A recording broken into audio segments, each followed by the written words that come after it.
내가 그렇게 만만하게 보이나? 내가 호락호락한 년인 줄 알아. 야, 저리 안 비켜! 어디서 굴러먹던 늙은 년이 내 앞길을 막아!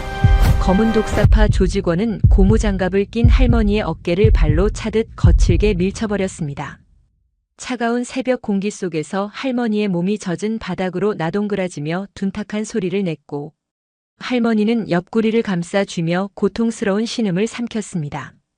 에이, 짜증나게! 늙었으면 눈치껏 비켜야지. 뭘 그렇게 느릿느릿 굴어? 조직원이 짜증 섞인 목소리로 내뱉으며 발걸음을 옮기려는 찰나였습니다.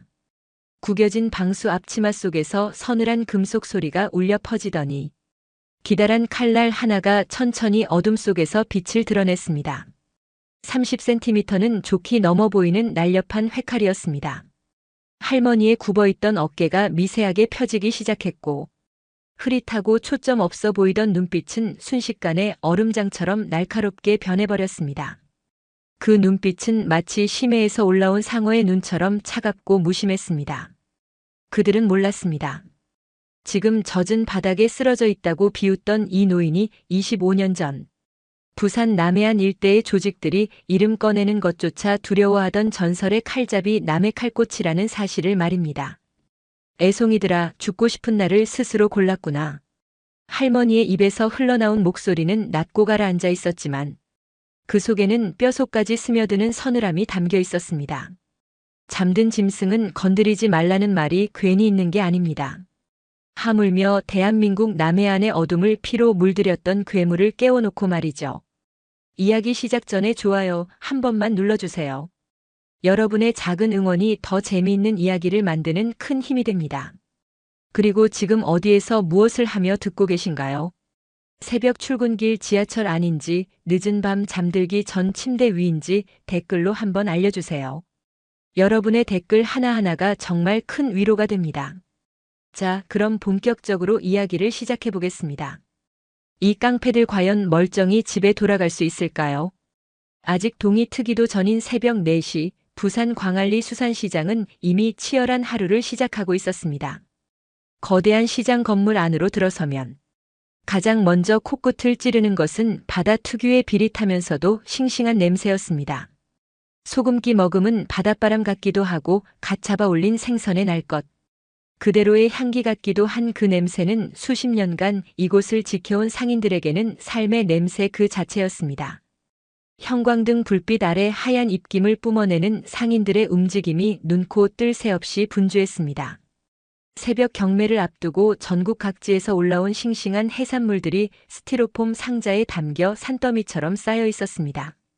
얼음 위에 가지런히 놓인 광어와 우럭, 화로, 수조 안에서 펄떡이는 농어와 돔, 붉은 빛깔을 자랑하는 참돔과 은빛으로 번뜩이는 전갱이들이 제각기 자신의 존재를 뽐내고 있었습니다. 지게차들이 윙거리며 무거운 상자를 나르고 경매사의 구성진 목소리가 확성기를 통해 시장 전체에 울려 퍼졌습니다.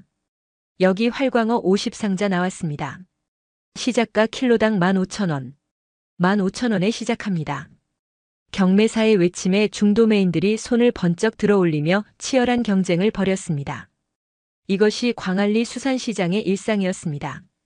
부산에서 손꼽히는 수산물 도매시장, 하루에 수백 톤의 해산물이 오가는 이곳은 그야말로 바다의 심장이라 불러도 손색이 없었습니다. 그때였습니다. 평화롭던 시장 통로 입구 쪽에서 난데없는 스포츠카 엔진 소리가 굉음을 내며 새벽의 정적을 찢어놓았습니다. 날카로운 타이어 마찰음과 함께 검은색 고급 세단, 2대와 창문이 선팅된 대형 승합차 한 대가 시장 통로를 가로막으며 급정거했습니다. 경매장 쪽으로 생선 상자를 나르던 인부들이 놀라서 작업을 멈추고 웅성거렸습니다. 뭐야 저 차들. 새벽부터 웬 행패야. 인부들의 걱정 섞인 수군거림이 퍼져나갔습니다. 차문이 열리고 한눈에 봐도 범상치 않아 보이는 사내들이 우르르 쏟아져 나왔습니다. 몸에 딱 붙는 검은색 정장의 셔츠. 단추를 가슴까지 풀어헤친 그들의 목과 팔뚝에는 검은 뱀을 형상화한 문신이 징그럽게 감겨 있었습니다. 바로 이 구역을 장악하려 드는 폭력 조직 검은 독사파 조직원들이었습니다. 행동대장 살무사가 선글라스를 벗어 주머니에 꽂으며 껌을 찍찍 소리나게 씹었습니다. 살무사라는 별명은 그의 행동 방식에서 비롯된 것이었습니다. 평소에는 조용히 웅크리고 있다가 먹잇감이 나타나면 독리처럼 날카롭게 물어뜯는 성격 때문이었습니다. 살무사가 비싼 구두 앞코로 바닥에 놓인 생선 상자를 거칠게 걷어찼습니다. 아이 비린내. 야, 여기 바닥이 왜 이렇게 질척거려. 내 구두 500만 원짜린데 버리게 생겼네. 어이 거기 아저씨 길 안 비키고 뭐해. 멍청하게 서 있지 말고 꺼져. 지게차를 몰던 기사가 당황하며 손을 내저었습니다. 아이고 선생님들 지금 한창 경매 물량 옮기는 중이라 길을 뺄 수가 없습니다. 조금만 기다려주시면 금방 끝납니다. 잠깐이면 됩니다. 살무사가 기사의 말이 채 끝나기도 전에 지게차 사이드 미러를 주먹으로 힘껏 내리쳤습니다. 쩌렁하는 금소금과 함께 미러가 꺾이며 바닥으로 떨어졌습니다. 누가 선생님이야? 우리가 학교 선생으로 보여. 기다리긴 뭘 기다려. 당장 치워, 이 멍청한 새끼야. 살무사가 고함을 지르자 부하들이 기다렸다는 듯이 주변에 쌓여있던 스티로폼 상자들을 발로 차서 엎어버렸습니다. 상자가 터지며 얼음 조각과 생선들이 젖은 바닥으로 쏟아져 나왔습니다. 싱싱했던 광어와 우럭이 바닥에서 펄떡거리며 처량하게 널브러졌습니다. 상인들이 비명을 지르며 물러섰습니다. 아이고 내 생선. 새벽부터 이게 무슨 짓이야. 시장 안쪽 좁은 골목에서 젓갈 가게를 운영하는 최 씨 할머니가 놀라서 헐레벌떡 달려왔습니다. 가게 앞에서 막 담근 멸치젓 단지를 정리하던 참이었습니다. 최 씨 할머니의 앞치마에서는 짭조름한 젓갈 냄새가 풍겼습니다. 최 씨 할머니가 살무사의 팔을 붙잡으며 사정했습니다. 아이고 젊은 양반들 왜 이래요? 우리 장사 좀 하게 내버려둬요. 지난달에도 돈 들였잖아요. 왜 또 와서 이렇게 행패를 부리는 거예요? 제발 좀 봐주세요. 살무사가 최 씨 할머니의 손을 벌레 털어내듯 거칠게 뿌리치며 인상을 찌푸렸습니다. 할망구 좀 안 비켜. 지난달 건 지난달 거고 이번 달 자릿세는 또 따로 내셔야지. 우리가 뭐 바다에서 고기 잡아서 먹고 사는 줄 알아. 시장 관리해주는 값은 내놔야 할 거 아니야. 살무사가 들고 있던 쇠파이프를 휘둘러 최 씨 할머니의 젓갈 가게 진열대를 내리쳤습니다. 유리 진열장이 요란한 소리를 내며 산산조각 났고 안에 진열되어 있던 젓갈 단지들이 바닥으로 굴러떨어졌습니다. 몇몇 단지는 깨지며 붉은 젓갈 국물이 바닥에 흥건하게 퍼졌습니다. 비린내와 짠내가 뒤섞인 냄새가 확 퍼져나갔습니다. 으악 내 젓갈. 주변에 있던 손님들이 깨진 유리 파편을 피해 비명을 지르며 도망쳤습니다. 최 씨 할머니가 바닥에 주저앉아 깨진 유리 조각을 부여잡고 통곡했습니다. 아이고 내 멸치젓. 한 달 내내 담근 건데 이걸 다 엎어버리면 어떡해. 천벌 받을 놈들아. 살무사가 비열하게 웃으며 할머니 앞에 쪼그려 앉았습니다. 천벌은 돈 안 내는 사람들이 받는 거야 할머니. 이 젓갈보다 더 짠맛 보기 싫으면 오늘 저녁까지 돈 준비해놔. 알았어. 그때 시장 골목 안쪽 깊숙한 곳에서 낡은 철제 셔터가 올라가는 소리가 들려왔습니다. 녹슨 셔터가 힘겹게 올라가는 삐걱 소리가 유난히 크게 울려 퍼졌습니다. 남해수산이라는 낡은 간판 아래로 백발을 질끈 묶은 한 노인이 모습을 드러냈습니다. 강혜란이었습니다. 그녀는 왼손에 낡은 고무장갑을 끼고 천천히 걸어 나왔습니다. 고무장갑 사이로 왼손 약지가 없는 것이 언뜻 보였습니다. 허름한 방수 앞치마를 두른 그녀의 표정은 귀찮다는 듯 무심했습니다. 젖은 바닥을 천천히 걸으며 살무사 쪽을 물끄러미 바라보았습니다. 어이 거기 파리대 같은 놈들아. 아침부터 시끄럽게 웬 난리야. 생선들 잠 깨니까 조용히 하고 꺼져버려. 살무사가 어이없다는 듯 허탈한 웃음을 터뜨리며 몸을 일으켰습니다. 뭐 파리대. 야 저거 뭐냐. 어디서 굴러먹던 노인네가 간이 배 밖으로 나왔나 보네. 살무사가 쇠파이프를 어깨에 걸치고 강혜란에게 성큼 다가갔습니다. 강혜란은 미동도 하지 않고 흐릿해 보이는 눈으로 살무사를 천천히 올려다보았습니다. 귀가 먹었나. 영업 방해하지 말고 가라고 했다. 안 그래도 무릎 쑤셔서 죽겠는데 너희 같은 애송이들 상대할 힘 없어. 가. 살무사가 강혜란의 코앞까지 다가와 위협적으로 내려다보았습니다. 이 할망구가 진짜 돌았네. 야, 너 내가 누군지 몰라. 나 검은 독사파 살무사야.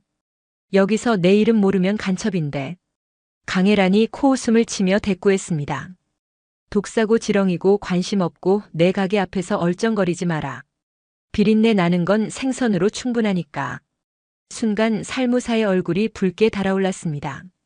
부하들이 보고 있는 앞에서 노인네에게 무시당했다는 사실이 자존심을 건드린 모양이었습니다. 이 늙은이가 죽고 싶어서 환장했나. 살무사가 강혜란의 멱살을 거칠게 잡아 끌어당겼습니다. 강혜란의 몸이 힘없이 들썩였습니다. 살무사는 그대로 강혜란을 젖은 바닥으로 세게 밀쳐버렸습니다.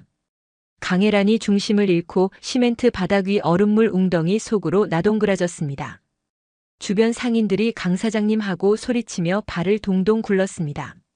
최 씨 할머니가 놀라서 외쳤습니다. 강 사장. 아이고, 저 사람들 진짜 나쁜 놈들이네. 살무사가 바닥에 쓰러진 강혜란을 향해 침을 퇴뱉었습니다. 재수없게 걸렸네. 야, 밟아버려. 부하들이 낄낄거리며 강혜란에게 다가오는 찰나였습니다.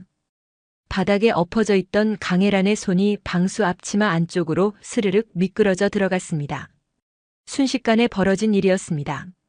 강혜란이 바닥을 짚은 왼손을 축으로 삼아 몸을 팽이처럼 회전시켰습니다. 예순이 넘은 노인의 움직임이라고는 믿기지 않는 민첩함이었습니다. 강혜란의 몸이 바닥에서 솟구쳐 오르는 동시에 방수 앞치마 안쪽에 숨겨져 있던 무언가가 번쩍하며 빛을 발했습니다. 날카로운 금소금이 차가운 새벽 공기를 갈랐습니다. 강혜란의 손에는 어느새 30cm 길이의 날렵한 회칼이 정수로 들려 있었습니다. 회를 뜰 때 쓰는 그 기다란 칼이 마치 검처럼 서늘하게 빛났습니다. 칼날에 형광등 불빛이 반사되어 차갑게 일렁였습니다. 강혜란의 눈빛이 완전히 달라져 있었습니다. 조금 전까지 흐릿하고 초점 없어 보이던 눈동자가 이제는 얼음장처럼 차갑고 날카롭게 빛나고 있었습니다. 그것은 수십 년간 어둠 속에서 살아온 맹수의 눈빛이었습니다. 먹잇감을 발견한 포식자의 눈빛이었습니다. 굽어있던 허리가 쭉 펴지고 축 처져 있던 어깨가 곧게 세워졌습니다. 순간 그 자리에 서 있는 것은 더 이상 허름한 횟집 할머니가 아니었습니다. 25년 전 부산 남해안 일대를 피로 물들였던 전설의 칼잡이 남해 칼꽃이 깨어난 것이었습니다. 강혜란은 회전하는 탄력을 이용해 가장 먼저 달려들던 살무사의 발목 뒤쪽을 정확하게 가격했습니다. 칼날이 아닌 두툼한 칼등이었습니다. 으악! 살무사가 처절한 비명을 지르며 그 자리에서 무릎을 꿇었습니다. 아킬레스건을 칼등으로 강타당한 고통은 상상을 초월했습니다. 다리 전체가 마비된 듯한 극심한 통증이 온몸으로 퍼져나갔습니다. 살무사의 얼굴이 고통으로 일그러지며 식은 땀이 이마를 타고 흘러내렸습니다. 다리에 힘이 풀려 제대로 서 있을 수조차 없었습니다. 강혜란은 거기서 멈추지 않았습니다.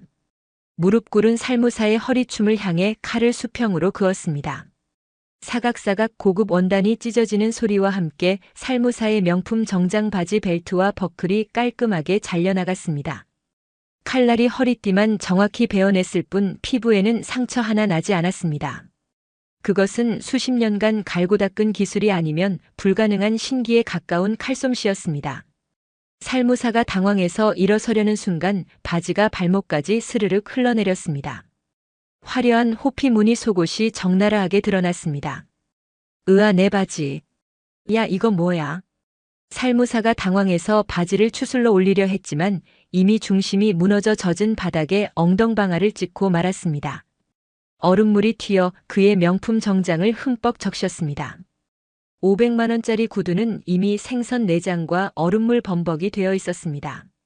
이를 본 부하 셋이 당황하며 쇠파이프를 휘두르며 덤벼들었습니다. 이 할망구가 죽여버려. 쇠파이프가 강혜란의 머리 위로 떨어졌습니다. 하지만 강혜란은 몸을 반발자국만 옆으로 틀어 쇠파이프의 궤적을 피했습니다.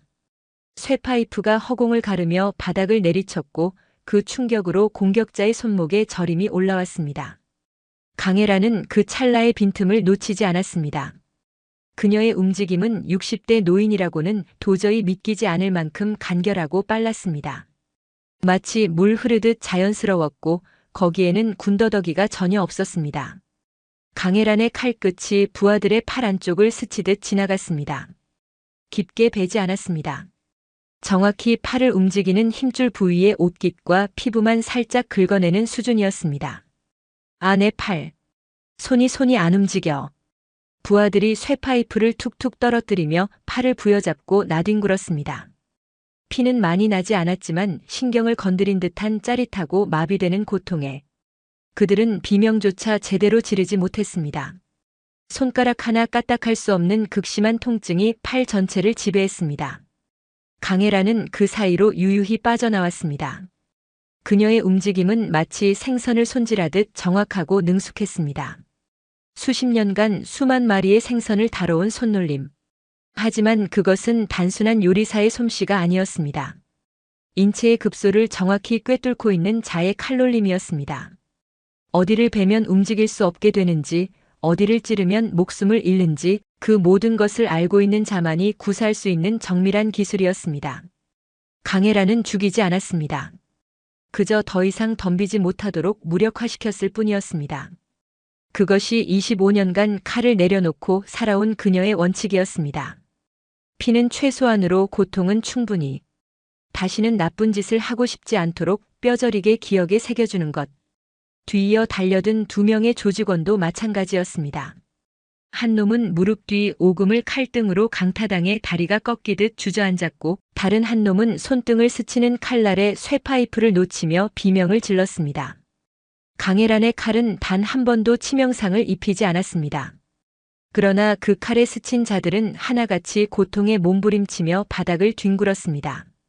주변에서 지켜보던 구경꾼들과 상인들이 웅성거리며 스마트폰을 꺼내 촬영하기 시작했습니다. 와 대박. 뭐야 방금 저 할머니 뭐야. 칼 쓰는 게 장난이 아닌데. 빨리 찍어 빨리. 이거 완전 영화 아니야. 어떻게 저렇게 움직여. 상인들 사이에서 감탄과 놀라움이 뒤섞인 탄성이 터져나왔습니다. 스마트폰 화면에 강혜란의 모습이 담기기 시작했습니다. 강혜란은 카메라 렌즈를 의식한 듯 고개를 푹 숙이고 등을 돌렸습니다. 교묘하게 자신의 얼굴이 화면에 잡히지 않도록 각도를 틀었습니다. 오랜 세월의 습관이 몸에 배어있는 듯한 자연스러운 동작이었습니다. 얼굴이 알려지면 안 된다는 것을 본능적으로 알고 있었습니다. 25년 전 그녀가 암흑가에서 활동하던 시절 얼굴이 알려지는 것은 곧 죽음을 의미했습니다. 그 습관은 평범한 횟집 주인으로 살아온 세월 동안에도 사라지지 않았습니다.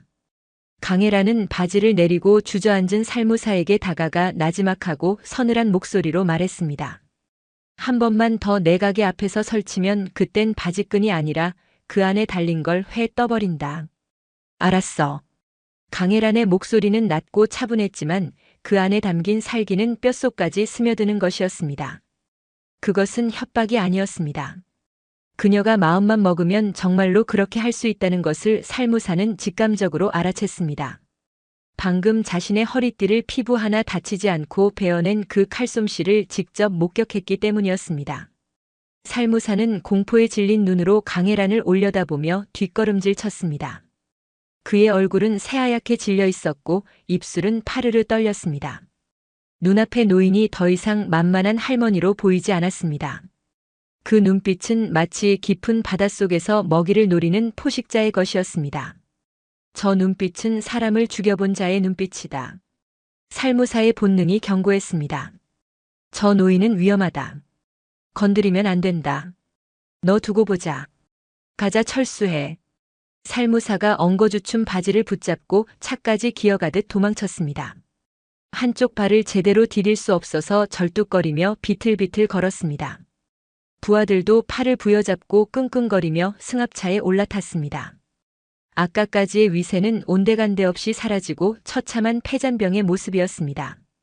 검은 독사파의 차량들이 요란한 소리를 내며 시장 밖으로 황급히 빠져나갔습니다. 타이어가 젖은 바닥에서 미끄러지며 끼익 소리를 냈고 급하게 출발하는 바람에 뒤쪽 범퍼가 시장 기둥에 부딪혀 찌그러졌습니다. 하지만 그들은 돌아볼 여유조차 없이 도망치기에 급급했습니다.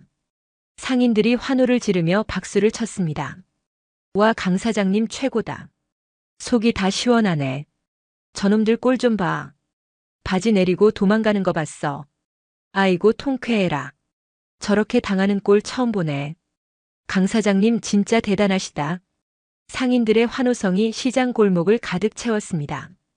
최 씨 할머니가 눈물을 글썽이며 강혜란에게 다가왔습니다.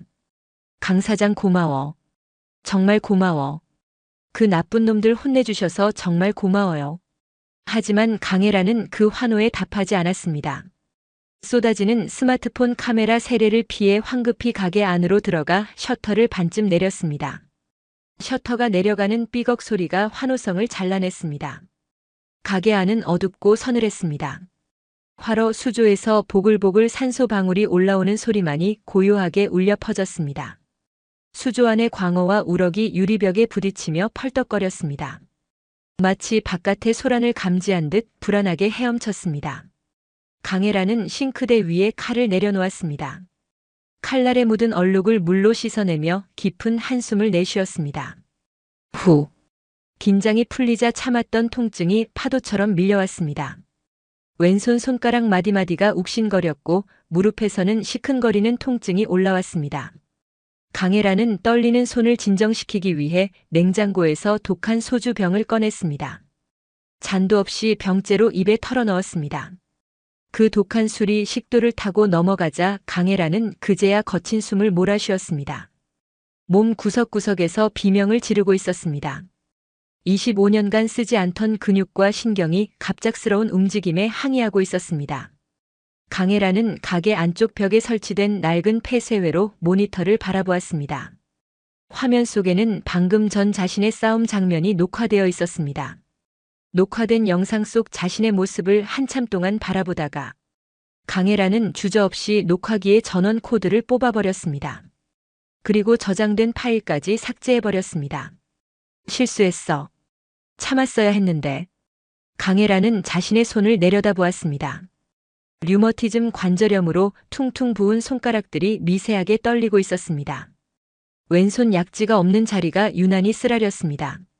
한때는 이 손으로 사람의 목숨을 좌지우지했던 적이 있었습니다. 하지만 그것은 아주 먼 옛날 이야기였습니다. 인터넷 커뮤니티에는 벌써 광안리 닌자 할매라는 제목으로 영상이 퍼지고 있을 것이었습니다. 얼굴은 보이지 않았지만 칼을 쓰는 솜씨만큼은 숨길 수 없었습니다. 사람들은 조작 영상 아니냐, 특수효과다 하며 떠들겠지만 전문가나 같은 세계에 있던 사람들은 알아볼 것이었습니다. 그 움직임이 예사롭지 않다는 것을 말입니다.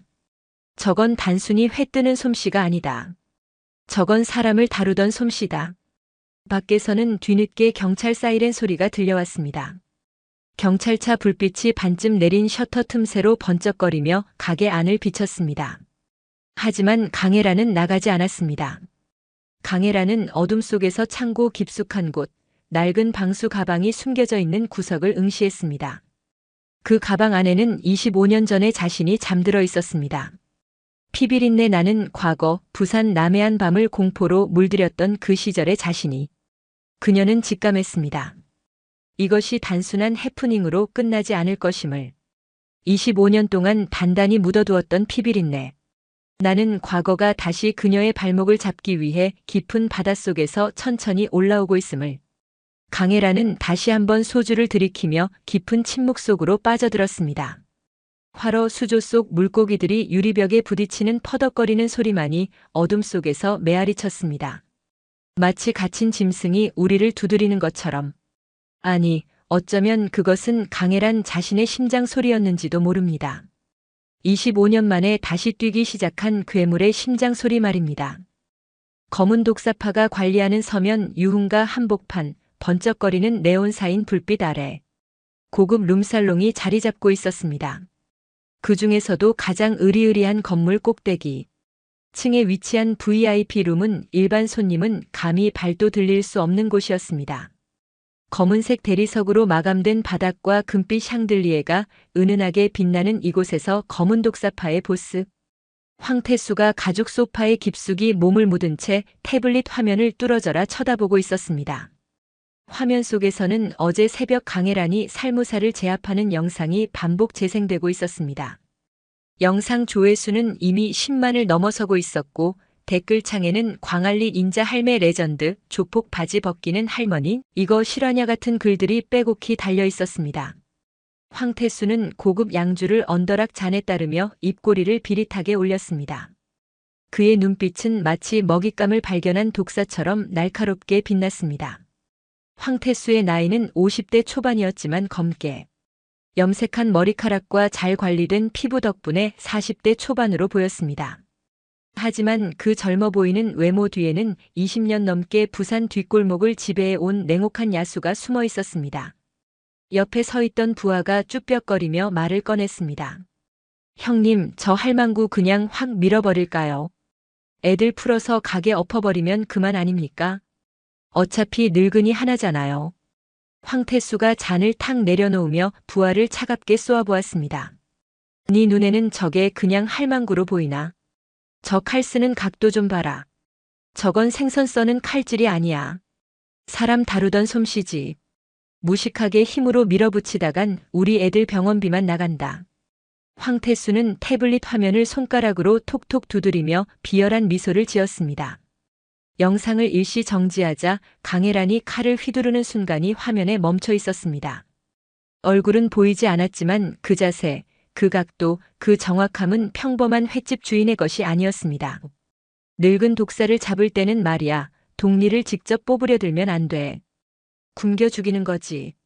스스로 힘이 빠져서 꼼짝 못하게 될 때까지 아주 천천히 말려 죽이는 거야. 알아들어. 황태수는 자리에서 일어나 통유리창 앞으로 걸어갔습니다. 창밖으로 서면의 야경이 보석처럼 반짝였습니다. 부산의 밤은 화려했습니다. 네온사인 불빛이 거리를 수놓고 늦은 시간까지 사람들이 오갔습니다. 그 모든 것이 황태수의 영역이었습니다. 그는 창문에 손을 대며 낮게 중얼거렸습니다. 광안리 수산시장, 그거 꽤 괜찮은 자릿세가 나오는 곳이야. 월 순수익만 억 단위로 굴러가는 알짜배기지. 근데 저 늙은이 하나 때문에 우리 체면이 바닥을 기고 있어. 인터넷에 뭐라고 떠들어대는지 알아. 광안리 닌자 할매가 조폭 바지 벗겼다고 난리야. 우리가 동네 웃음거리가 됐단 말이다. 황태수가 뒤를 돌아보며 이를 드러내며 웃었습니다. 그 웃음에는 잔인함이 서려 있었습니다. 입꼬리는 올라가 있었지만 눈은 전혀 웃고 있지 않았습니다. 저 할망구가 평생을 바쳐 지킨 게 뭔지 알아. 저 허름한 생선 가게야. 25년 넘게 그 자리 지킨 거라고. 그러니까 저걸 빼앗는 거야. 아주 천천히 합법적으로 손에 피 한 방울 안 묻히고 말이지. 부하가 고개를 갸웃거리며 물었습니다. 형님, 그럼 어떻게 할까요? 황태수가 손가락을 꺾으며 하나하나 열거했습니다. 그의 목소리는 차분했지만 그 안에 담긴 악의는 섬뜩했습니다. 첫째, 위생 단속 넣어. 수산물 원산지 표시 위반, 활어 수조 수질 기준 미달, 뭐든 트집 잡을 게 있을 거야. 구청에 우리 사람 있잖아. 둘째, 거래처 막아. 광안리 경매장 중도매인들한테 연락해. 남의 수산이랑 거래하면 어떻게 되는지 똑똑히 보여줘라. 셋째, 상인에 압박해. 상인회장 그 양반 사채빈 목까지 찼다면서. 그 약점 잡아서 우리 편으로 만들어. 할망구를 고립시키는 거야. 사면 초과로 만들어서 스스로 무릎 꿇게 해. 황태수는 양주를 마저 들이키며 창밖을 바라보았습니다. 그리고 밤마다 잠 못 자게 해줘. 수조에 뭘 넣겠다고 협박하고 냉동고 전원 끊고 산소 호스 잘라. 미치게 만드는 거야. 정신적으로 육체적으로 완전히 무너질 때까지. 다음 날 아침이 밝았습니다. 남해수산 앞이 소란스러웠습니다. 구청 위생과 직원들이 예고도 없이 들이닥쳐 가게 안을 샅샅이 뒤지고 있었습니다. 사장님, 여기 활어 수조 수질 검사 기록지가 제대로 작성이 안 됐네요. 그리고 이 광어 원산지 표시가 어디 있습니까? 국내산이라고 했는데 이거 수입산 아닙니까? 위생과 직원이 서류철을 탁탁 치며 고압적인 태도로 말했습니다. 그의 눈빛에는 이미 결론을 정해놓고 온 사람 특유의 오만함이 서려 있었습니다. 강혜란은 묵묵히 수조 청소를 하던 손을 멈추고 직원을 올려다보았습니다.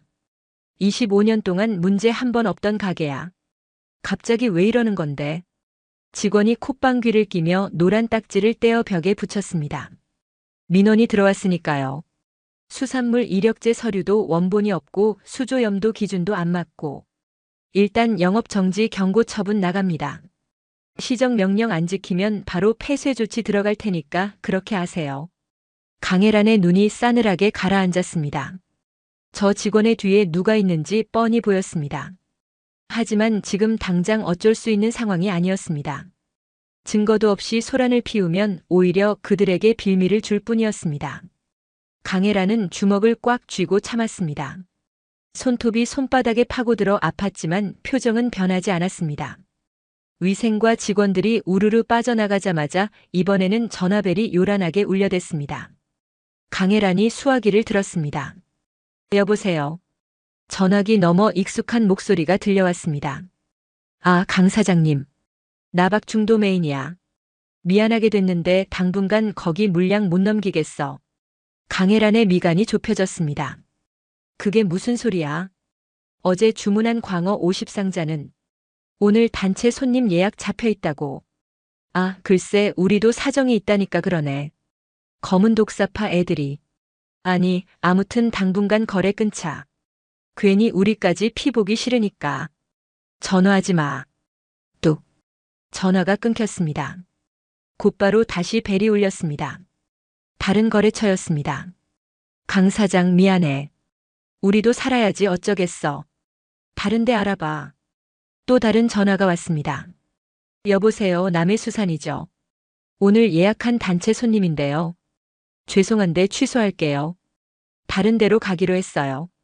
하루아침에 모든 거래처가 등을 돌렸습니다. 예약했던 손님들까지 하나둘씩 취소 연락을 해왔습니다. 전화기는 계속 울렸지만 그 내용은 한결같이 거래 중단, 예약 취소였습니다. 텅 빈 화로 수조를 바라보는 강혜란의 눈빛이 깊게 가라앉았습니다. 수조 안에서 외롭게 헤엄치는 광어 몇 마리만이 쓸쓸하게 지느러미를 흔들고 있었습니다. 어제까지만 해도 북적이던 수조가 이제는 썰렁하기 그지없었습니다. 조직적이군. 강혜란은 낮게 중얼거렸습니다. 그녀는 이런 수법을 알고 있었습니다. 25년 전 그녀가 몸담았던 세계에서도 똑같은 방식으로 사람을 무너뜨렸으니까요. 경제적으로 고립시키고 사회적으로 매장시키고 심리적으로 압박해서 스스로 무릎 꿇게 만드는 것. 그것은 폭력보다 더 잔인한 방식이었습니다. 그때 가게 문이 열리고 수산시장 상인회장 김 씨가 쭈뼛거리며 들어왔습니다. 김 씨는 강혜란의 눈을 제대로 마주치지 못하고 헛기침만 해댔습니다. 그의 이마에는 식은땀이 송글송글 맺혀 있었고 손은 미세하게 떨리고 있었습니다. 저 강 사장. 나 좀 보자. 강혜란이 의자에 앉으며 턱짓으로 맞은편을 가리켰습니다. 할 말 있으면 해봐. 김 씨가 손을 비비며 억지 웃음을 지었습니다. 아니, 그게 어제 그 사달이 나고 나서 시장 분위기가 영 안 좋아. 검은 독사파 애들이 남해수산 때문에 시장 전체 자릿세를 2배로 올리겠다고 협박하고 다닌다잖아. 강 사장 하나 때문에 우리 시장 상인들 전부 굶어 죽게 생겼어. 강혜란이 싸늘하게 대꾸했습니다. 그래서 나보고 나가라고. 김 씨가 기다렸다는 듯 봉투 하나를 슬그머니 내밀었습니다. 이거 우리 상인회에서 조금씩 거둔 거야. 위로금이라 생각하고. 이거 받고 가게 빼서 딴 데로 좀 가줘라. 응. 제발 좀 도와줘. 나도 식구들 먹여 살려야 할 거 아니야. 김 씨의 목소리에는 간절함이 묻어 있었습니다. 하지만 그 간절함은 강혜란을 위한 것이 아니라 자신을 위한 것이었습니다. 강혜란은 봉투를 쳐다보지도 않고 창밖을 가리켰습니다. 돈 필요 없다. 그리고 내가 나가면 다음 타깃은 너희들이야. 그걸 모르나. 저놈들이 나 하나 내쫓는다고 만족할 것 같아. 맛을 들이면 끝까지 빨아먹어. 내 가게, 최 씨 할머니 젓갈 가게, 옆집 건어물 가게 하나하나 다 뜯어먹을 거야. 김 씨의 얼굴이 울그락불그락 변했습니다. 이 노인네가 진짜. 좋게 말할 때 들어. 다들 강 사장 때문에 불안해서 못 살겠다고 난리야. 알아. 김 씨가 씩씩거리며 나가버렸습니다. 문이 쾅 닫히는 소리가 가게 안에 울려 퍼졌습니다. 가게 밖 유리창 너머로 상인들이 삼삼오오 모여 강혜란의 가게를 손가락질하며 수군거리는 모습이 보였습니다. 어제까지만 해도 강 사장님 하며 살갑게 굴던 이웃들이 이제는 강혜란만 보면 슬슬 피하거나 눈을 흘겼습니다. 25년을 이웃으로 살았건만 이해관계 앞에서 정은 이렇게도 쉽게 무너지는 것이었습니다. 강혜란은 텅 빈 가게 안에 홀로 앉아 창밖을 바라보았습니다. 석양이 시장 골목을 붉게 물들이고 있었습니다. 마치 피가 번지는 것처럼. 오후가 되자 가게 앞에 낯선 남자들이 나타났습니다.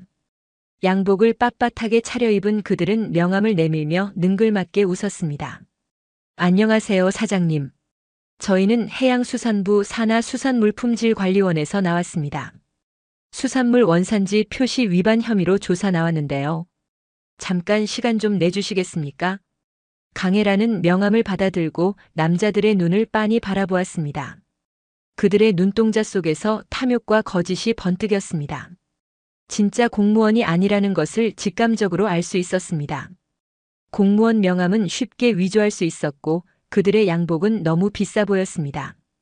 무엇보다 그들의 눈빛이 공무원 특유의 무료함이 아닌 약삭빠른 계산으로 가득 차 있었습니다. 영장 있어. 강혜란이 차갑게 물었습니다. 남자들이 움찔했습니다. 아, 이건 예비조사라서요. 영장 없으면 꺼져. 강혜란이 문을 닫으려 하자 남자 하나가 발을 문틈에 끼워 넣었습니다. 사장님 협조 안 하시면 곤란해지실 수 있어요. 저희도 윗선에서 시켜서 온 거라서요. 강혜란의 눈빛이 싸늘하게 변했습니다. 그녀가 문 뒤에 세워두었던 대걸레 자루를 집어들어 남자의 발등을 정확히 내리찍었습니다. 으악! 남자가 비명을 지르며 발을 뺐습니다. 다음에는 발등이 아니라 무릎을 찍는다. 그리고 너희 뒤에 누가 있는지 뻔히 아니까 가서 그 독사 새끼한테 전해. 늙은이 하나 못 잡아먹어서 이런 치졸한 짓거리나 하고 있냐고. 남자들이 얼굴을 붉히며 욕설을 내뱉고 사라졌습니다. 하지만 강혜란은 알고 있었습니다. 이것은 시작에 불과하다는 것을. 그들은 절대 포기하지 않을 것이었습니다. 마치 피냄새를 맡은 독사처럼 먹잇감이 지칠 때까지 끈질기게 쫓아올 것이었습니다. 저녁이 되자 시장에 어둠이 내려앉았습니다. 하나둘씩 가게 셔터가 내려가고 상인들이 집으로 돌아갔습니다. 강혜란은 홀로 가게에 남아 수조를 청소했습니다. 오늘 하루 손님은 단 3명뿐이었습니다. 그나마도 단골이 아니라 그냥 지나가다 들른 행인들이었습니다. 매출은 바닥을 쳤습니다. 이런 상황이 일주일만 계속되어도 가게 월세를 내기 어려워질 것이었습니다. 그때 밖에서 오토바이 엔진 소리가 요란하게 들려왔습니다. 한 대가 아니었습니다. 18대의 오토바이가 가게 주변을 빙빙 돌기 시작했습니다. 그들은 일부러 머플러를 개조해 귀청이 찢어질 듯한 굉음을 냈습니다. 부르릉 부르릉 쾅쾅쾅. 경적을 울리고 고함을 지르며 강혜란의 신경을 긁어댔습니다. 할망구 안에 있는 거 다 알아. 나와서 놀자. 불 꺼도 다 보여. 어서 나와. 강혜란은 미동도 하지 않고 수조만 바라보았습니다. 그들의 목적은 명확했습니다. 수면을 방해하고 공포감을 조성해 스스로 무너지게 만드는 것. 심리전의 기본이었습니다. 오토바이 소음은 밤 11시가 넘어서야 멈췄습니다. 그들이 떠나자 시장 골목은 다시 고요해졌습니다. 하지만 그 고요함은 평화로운 것이 아니었습니다. 언제 다시 소음이 시작될지 모른다는 불안감이 공기 중에 떠돌았습니다. 강혜란은 싱크대로 가서 수도꼭지를 틀었습니다. 하지만 물이 나오지 않았습니다. 배관에서 바람 빠지는 소리만 날 뿐이었습니다. 뒷문을 열고 나가보니 가게 뒤편수도 배관이 누군가에 의해 고의로 잘려 있었습니다. 깔끔하게 톱으로 자른 자국이 역력했습니다. 치졸한 놈들. 강혜란은 혀를 차며 냉장고에 있던 생수병을 꺼냈습니다. 남은 물이 얼마 되지 않았습니다. 강혜란은 아껴두었던 진통제를 생수 한 모금으로 겨우 삼켰습니다. 류머티즘 통증이 심해지고 있었습니다. 스트레스가 통증을 악화시킨다는 것을 그녀는 알고 있었습니다. 손가락 마디마디가 욱신거렸고 무릎에서는 시큰거리는 통증이 끊이지 않았습니다. 그 순간 날카로운 파열음이 들렸습니다. 쨍! 무언가가 가게 유리창을 깨고 날아들어와 바닥에 뒹굴었습니다. 유리 조각이 사방으로 튀었습니다. 강혜란이 몸을 숙여 피했습니다. 유리 파편 몇 개가 그녀의 팔뚝을 스치며 가벼운 상처를 냈습니다. 바닥에 떨어진 것은 죽은 고등어 한 마리였습니다. 배가 갈라진 고등어 뱃속에 구겨진 쪽지가 끼워져 있었습니다. 강혜란이 깨진 유리 조각을 밟으며 다가가 쪽지를 펼쳐보았습니다. 삐뚤빼뚤한 글씨로 이렇게 적혀 있었습니다. 다음번엔 네 뱃속에 이거 넣어준다. 꺼져. 강혜란은 쪽지를 구겨 주머니에 넣었습니다. 깨진 창문 틈으로 차가운 밤바람이 들이닥쳤습니다. 바닷바람 냄새가 났습니다. 짭짤하고 비릿한 부산 특유의 바다 냄새. 강혜란은 어둠 속에서 자신을 감시하고 있을 여러 개의 시선을 느꼈습니다. 먹잇감이 지쳐 쓰러지기를 기다리는 독사떼의 눈빛이었습니다. 극심한 스트레스로 손이 덜덜 떨려왔습니다. 약을 먹었지만 통증은 가라앉지 않았고 심장은 불규칙하게 뛰었습니다. 강혜란은 눈을 감고 깊은 호흡을 했습니다. 떨림을 억제하는 훈련이었습니다. 25년 전 죽음의 문턱을 넘나들 때마다 했던 바로 그 호흡법이었습니다. 코로 숨을 들이마시고 입으로 천천히 내쉬고 다시 코로 들이마시고 10번을 반복하자 심장 박동이 조금씩 안정되었습니다. 손떨림도 멈췄습니다. 강혜란은 천천히 눈을 떴습니다. 더 이상 도망칠 곳도 물러설 곳도 없었습니다. 그렇다면 답은 하나였습니다. 맞서 싸우는 것. 강혜란은 무거운 집기들을 끌어옮기기 시작했습니다. 스테인리스 작업대를 입구 쪽에 배치하고 활어 수조를 좁은 통로 앞에 세웠습니다. 폐쇄회로 카메라 사각지대를 계산하고 적들이 난입했을 때 방어에 유리하도록 동선을 짰습니다. 좁은 통로로 들어오게 만들면 숫자의 우위가 무력화된다는 것을 그녀는 알고 있었습니다. 남해 수산은 이제 단순한 생선 가게가 아니라 요새가 되어갔습니다. 작업을 마치고 밖을 내다보던 강혜란의 눈에 익숙한 실루엣이 들어왔습니다. 검은 독사파의 2인자 행동대장보다 더 악랄하기로 소문난 청사독이었습니다. 살무사가 독리로 물어뜯는 스타일이라면 청사독은 말 그대로 독을 천천히 퍼뜨려 서서히 죽이는 음험함으로 악명이 높았습니다. 청사독은 가게 건너편 가로등 아래 서서 강혜란을 빤히 쳐다보았습니다. 40대 중반쯤 되어 보이는 마른 체격의 남자였습니다. 창백한 피부와 가는 눈이 뱀을 연상시켰습니다. 그리고는 천천히 오른손을 들어 자신의 목을 긋는 신용을 했습니다. 씩 웃으며 드러난 그의 금리가 가로등 불빛에 번쩍였습니다. 청사독이 어둠 속으로 사라지자 강혜란은 창문에 판자를 대고 못을 박았습니다.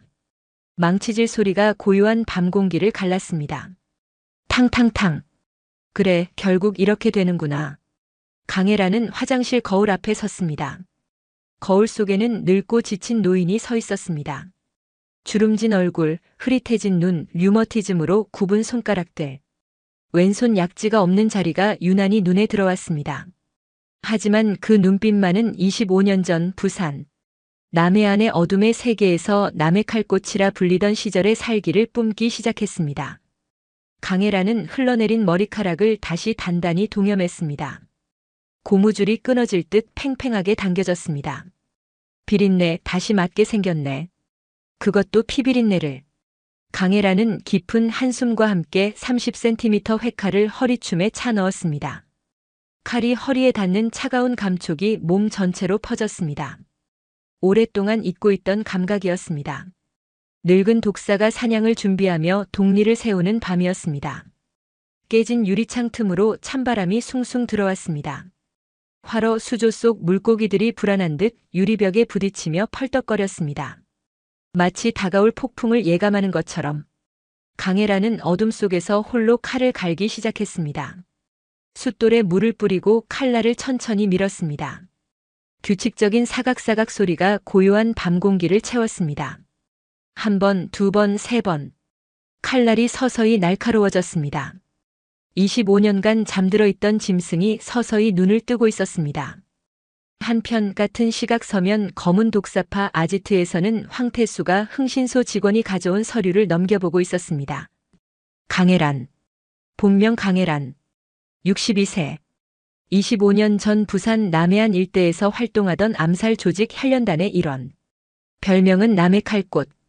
당시 경찰 추산 최소 15건 이상의 청부 살인에 연루된 것으로 추정되나 물증 부족으로 기소 불가. 1998년 조직 내분으로 혈련단 와해 후 잠적. 25년간 광안리 수산시장에서 남해수산 운영. 특이사항 1997년 화재 사고로 6살 딸 사망. 황태수의 눈이 번뜩였습니다. 호 강혜란. 25년 전에 딸을 잃었어. 6살짜리 외동딸이 눈앞에서 불에 타 죽었다. 이거지. 황태수가 시가에 불을 붙이며 연기를 길게 내뿜었습니다. 약점이 없는 줄 알았더니 아주 확실한 게 있었구만. 자식 잃은 어미라면 건드리기만 해도 미쳐 날뛰기 딱 좋은 버튼이지. 옆에 있던 부하가 물었습니다. 형님, 그럼 어떻게 할까요? 그냥 밀어붙일까요? 황태수가 서류를 테이블에 내려치며 소리쳤습니다. 무식한 새끼. 그냥 밀면 재미없잖아. 멘탈을 무너뜨려야지. 저 할망구가 25년 동안 무슨 생각하며 살았겠어. 죽은 딸 생각하며 참회하듯 살았을 거 아니야. 그 죄책감을 건드리는 거야. 과거를 끄집어내서 눈앞에 들이미는 거지. 황태수는 의자에서 일어나 부하들을 둘러보았습니다. 시장 상인들한테 소문 퍼뜨려. 저 할망구가 과거에 사람 죽이던 살인마였다고. 딸 죽은 것도 천벌 받은 거라고. 저런 년이랑 같은 시장에서 장사하면 재수 없다고. 고립시키는 거야. 완전히 혼자 만들어. 그러다 지쳐서 무너지면 그때 마무리 짓는 거야. 알겠나? 부하들이 고개를 숙이며 대답했습니다. 알겠습니다, 형님. 황태수는 창밖을 바라보며 비열한 미소를 지었습니다. 남의 칼꽃. 전설의 칼잡이라. 재밌겠네. 늙은 전설이 어떻게 무너지는지 직접 보여주마. 그날 밤 11시. 시장 골목의 가로등이 하나둘씩 꺼지기 시작했습니다. 누군가 배전반을 건드린 것이었습니다. 시장 전체가 짙은 어둠 속에 잠겼습니다. 저 멀리서 쇠파이프가 아스팔트 바닥을 긁는 소름 끼치는 소리가 들려왔습니다. 기익, 기익. 규칙적으로 반복되는 그 소리는 마치 죽음의 발걸음 같았습니다. 수십 명의 발자국 소리가 남해수산을 향해 조여왔습니다. 검은 독사파 행동대원들이었습니다. 25명이 넘는 조직원들이 쇠파이프와 야구 방망이 그리고 날카로운 칼을 들고 가게를 에워쌌습니다. 가게 안 강혜라는 꺼진 어둠 속에 서 있었습니다. 그녀는 눈을 감고 청각에 집중했습니다. 놈들의 숨소리, 옥기 스치는 소리, 쇠 냄새가 바람을 타고 전해졌습니다. 25명은 되는 것 같았습니다. 강혜라는 천천히 눈을 떴습니다. 그녀의 눈빛에서 노인의 흔적은 온데간데 없이 사라져 있었습니다. 오직 차가운 살기만이 번뜩였습니다. 전설의 칼잡이 남의 칼꽃이 25년 만에 깨어나는 순간이었습니다. 강혜란이 나지막이 은졸였습니다. 올 테면 와봐라. 내 가게엔 제 발로 들어와도 나갈 땐 기어서 나가게 될 테니까.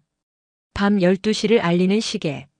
바늘이 정각을 가리키자마자 날카로운 기계음이 고요한 광안리 골목을 찢어놓았습니다. 검은 독사파 행동대원들이 절단기를 이용해 남해수산의 굳게 닫힌 셔터를 뜯어내고 있었습니다. 튀어오르는 불꽃이 어둠 속에서 번쩍이며 그들의 흉악한 얼굴을 비쳤습니다. 셔터 아래쪽이 뜯겨나가며 사람 하나 겨우 들어갈 만한 틈이 생기자 행동대장이 손짓했습니다. 뚫렸다. 다들 들어가. 안에 있는 것들 모조리 박살내. 쇠파이프와 야구 방망이를 든 조직원들이 셔터 틈으로 몸을 구겨 넣으며 난입했습니다. 선두에 선 5명이 기세등등하게 가게 내부로 발을 딛는 순간이었습니다. 바닥에 발을 딛자마자 조직원들의 몸이 휘청거렸습니다. 강혜란이 미리 가게 입구 타일 바닥에 생선 기름과 얼음물을 잔뜩 뿌려두었던 것이었습니다. 활어를 손질할 때 나오는 미끈거리는 점액질과 녹은 얼음물이 뒤섞인 바닥은 그야말로 빙판이나 다름없었습니다. 미처 중심을 잡을 새도 없이 그들은 볼링핀처럼 서로 엉키며 요란하게 넘어졌습니다.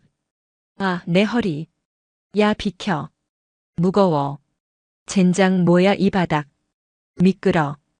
바닥은 그야말로 아수라장이 되었습니다. 생선 비린내와 얼음물 범벅이 된 바닥에서 허우적거리는 그들의 머리 위로 작업대 위에 올라가 있던 강혜란의 그림자가 드리워졌습니다. 어서 와라. 지옥 구경은 처음이지.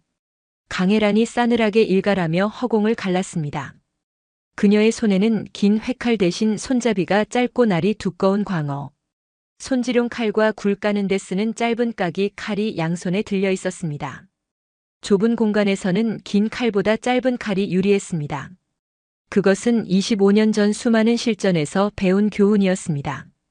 강혜란이 까기 칼로 맨 앞에 있던 놈의 어깨 죽지를 찍어 당기며 동시에 광어 칼 손잡이 끝으로 정수리를 내리쳤습니다. 퍽! 둔탁한 소리와 함께 놈의 눈이 뒤집혔습니다. 비명지를 틈도 없이 기절한 놈이 바닥으로 처박혔습니다. 뒤따라 들어오려던 놈들이 주춤하자 강혜란은 작업대 위를 가볍게 뛰어다니며 그들의 머리 위를 점거했습니다. 높은 곳에서 내려다보는 것. 그것이 싸움의 기본이었습니다. 잡아. 저 할망구 잡아. 조직원들이 긴 쇠파이프를 휘두르려 했지만 좁은 수산물 가게 통로와 천장에서 주렁주렁 매달린 건어물 그리고 벽면을 가득 채운 수조들 때문에 무기는 자꾸만 벽이나 천장에 부딪혔습니다. 쾅! 쇠파이프가 수조를 치자 유리가 깨지며 물이 쏟아졌습니다. 물고기들이 바닥에서 펄떡거렸습니다. 젠장 걸리적거려서 휘두를 수가 없잖아. 긴 무기는 좁은 공간에서 무용지물이었습니다. 반면 짧은 칼 두 자루를 든 강혜란에게 이곳은 완벽한 사냥터였습니다. 그녀가 25년간 매일같이 일해온 공간. 눈을 감아도 어디에 뭐가 있는지 알 수 있는 그녀만의 영역이었습니다. 강혜란은 미끄러운 바닥을 피해 집기들을 밟고 이동하며 당황한 적들의 빈틈을 파고들었습니다. 그녀의 움직임은 마치 물속을 헤엄치는 물고기처럼 유연하고 빨랐습니다. 그녀는 절대 칼날로 베지 않았습니다. 놈들의 손목 관절을 꺾고 쇄골을 타격하고 무릎 뒤 오금을 걷어찼습니다. 죽이는 것이 목적이 아니라 다시는 일어서지 못하게 만드는 것이 목적이었기 때문입니다. 으악! 내 팔. 팔이 부러졌어. 살려줘. 나 다리가 안 움직여. 순식간에 대여섯 명이 바닥에 나뒹굴며 고통을 호소했습니다. 강혜란의 칼등이 한 놈의 팔꿈치 안쪽을 정확히 가격했습니다. 팔이 반대로 꺾이며 뼈가 어긋나는 소리가 났습니다. 으악! 놈이 처절한 비명을 지르며 바닥에 쓰러졌습니다. 또 다른 놈이 뒤에서 야구 방망이를 휘둘렀습니다. 강혜란은 몸을 낮추며 방망이를 피하고 그 자세 그대로 놈의 정강이를 칼자루로 후려쳤습니다. 뚝! 정강이뼈에 금이 가는 소리가 났습니다. 놈이 비명도 지르지 못하고 그대로 앞으로 고꾸라졌습니다. 강혜란은 쓰러지는 놈의 등을 밟고 뛰어올라 다음 목표물에게 날아갔습니다. 하지만 검은 독사파의 숫자는 너무 많았습니다. 밖에서 대기하던 나머지 인원들이 쓰러진 동료들을 밟고 넘어오며 파상 공세를 펼쳤습니다. 밀어붙여. 늙은이 혼자다. 지치게 만들어. 젊은 조직원들이 때로 덤벼들자 강혜란의 호흡이 점차 거칠어졌습니다. 하. 식은땀이 눈을 찌르고 무릎이 후들거렸습니다. 아무리 기술이 좋아도 60대의 체력으로 20대 장정 수십 명을 상대하는 건 무리였습니다. 칼을 휘두르는 속도가 눈에 띄게 느려졌습니다. 손에서 힘이 빠져나가는 것이 느껴졌습니다. 그때 구석에 숨어있던 놈 하나가 강혜란의 등 뒤로 소리 없이 접근했습니다. 놈이 쇠파이프를 높이 쳐들었습니다. 죽어라 할망구. 강혜란이 첩기를 느끼고 뒤를 돌아보았지만 이미 늦었습니다. 쇠파이프가 강혜란의 머리를 향해 떨어지는 절체절명의 순간이었습니다. 갑자기 하얀 분말 가루가 폭발하듯 뿜어져 나와 놈의 얼굴을 덮쳤습니다. 으악! 눈! 내 눈! 냉동고 옆에 숨어있던 수진이 튀어나와 소화기를 난사한 것이었습니다. 수진은 남해수산에서 석 달째 알바를 하고 있는 23세 여자 청년이었습니다. 사장님 건드리지 마. 이 개새끼들아. 수진이 악을 쓰며 소화기를 휘둘러 놈의 배를 가격했습니다. 하지만 힘이 부족해 놈은 금방 정신을 차리고 수진의 멱살을 잡았습니다. 이 쥐새끼가. 놈이 주먹을 날리려는 순간 수진은 강혜란이 평소에 가르쳐 주었던 호신술을 떠올렸습니다. 상대의 힘을 이용해라. 관절은 반대로 꺾으면 부러진다. 수진은 겁에 질려 떨면서도 놈의 팔을 두 손으로 꽉 붙잡고 자신의 몸무게를 실어 아래로 늘어졌습니다. 어설픈 관절기였지만 기습을 당한 놈의 중심이 무너졌습니다. 놈이 수진과 함께 미끄러운 바닥으로 넘어졌습니다. 그 틈을 놓칠 강혜란이 아니었습니다.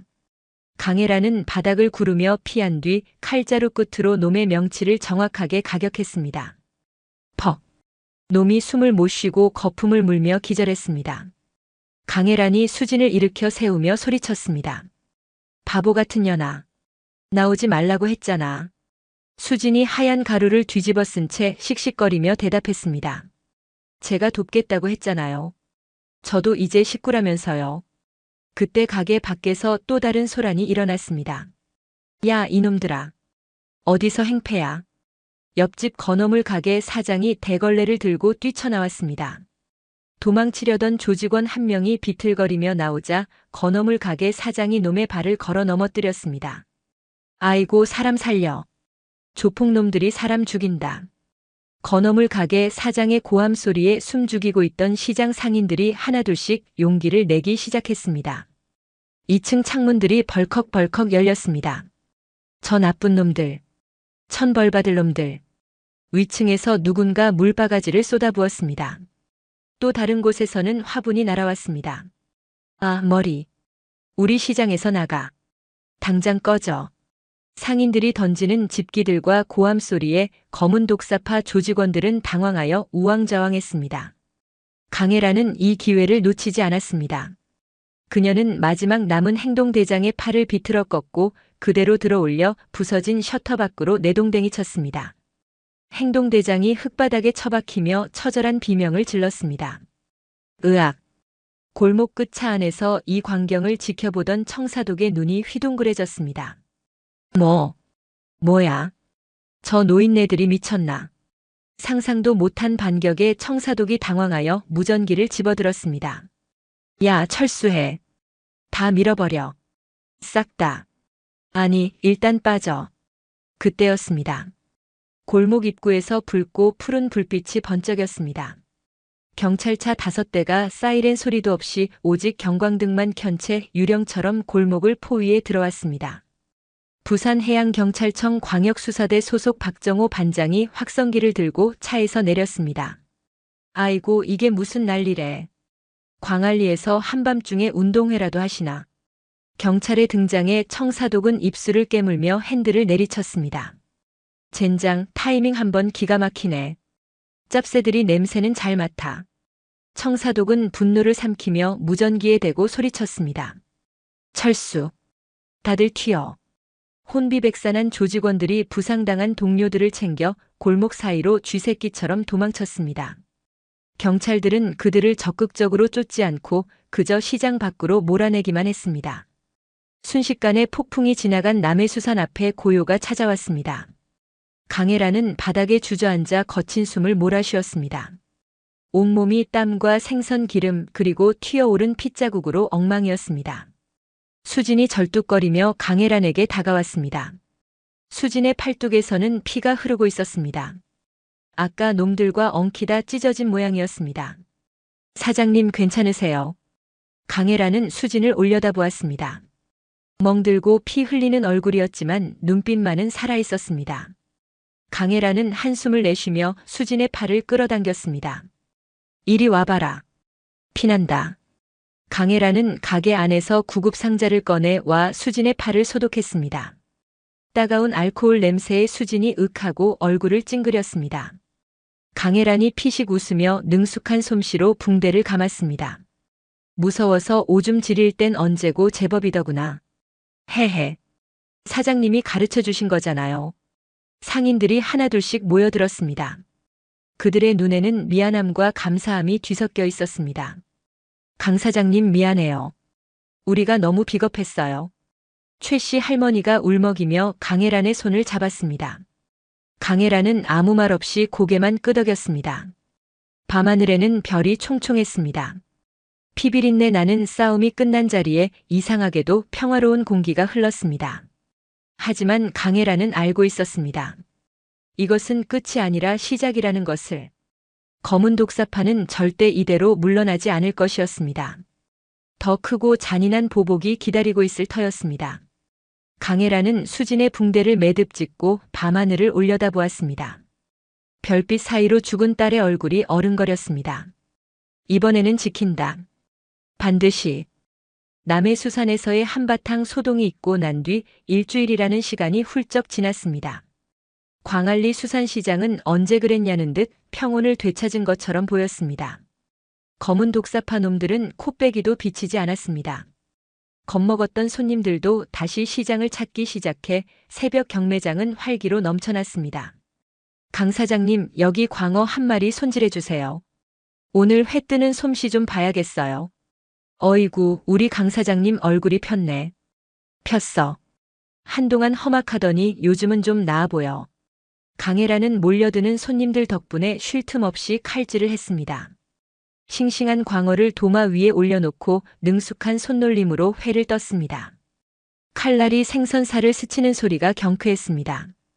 투덜스럽게 대꾸하면서도 강혜란의 입가에는 옅은 미소가 걸려 있었습니다. 시끄러워. 회나 빨리 가져가. 뒤에 손님 기다리잖아. 수진도 신이 나서 목소리를 높였습니다.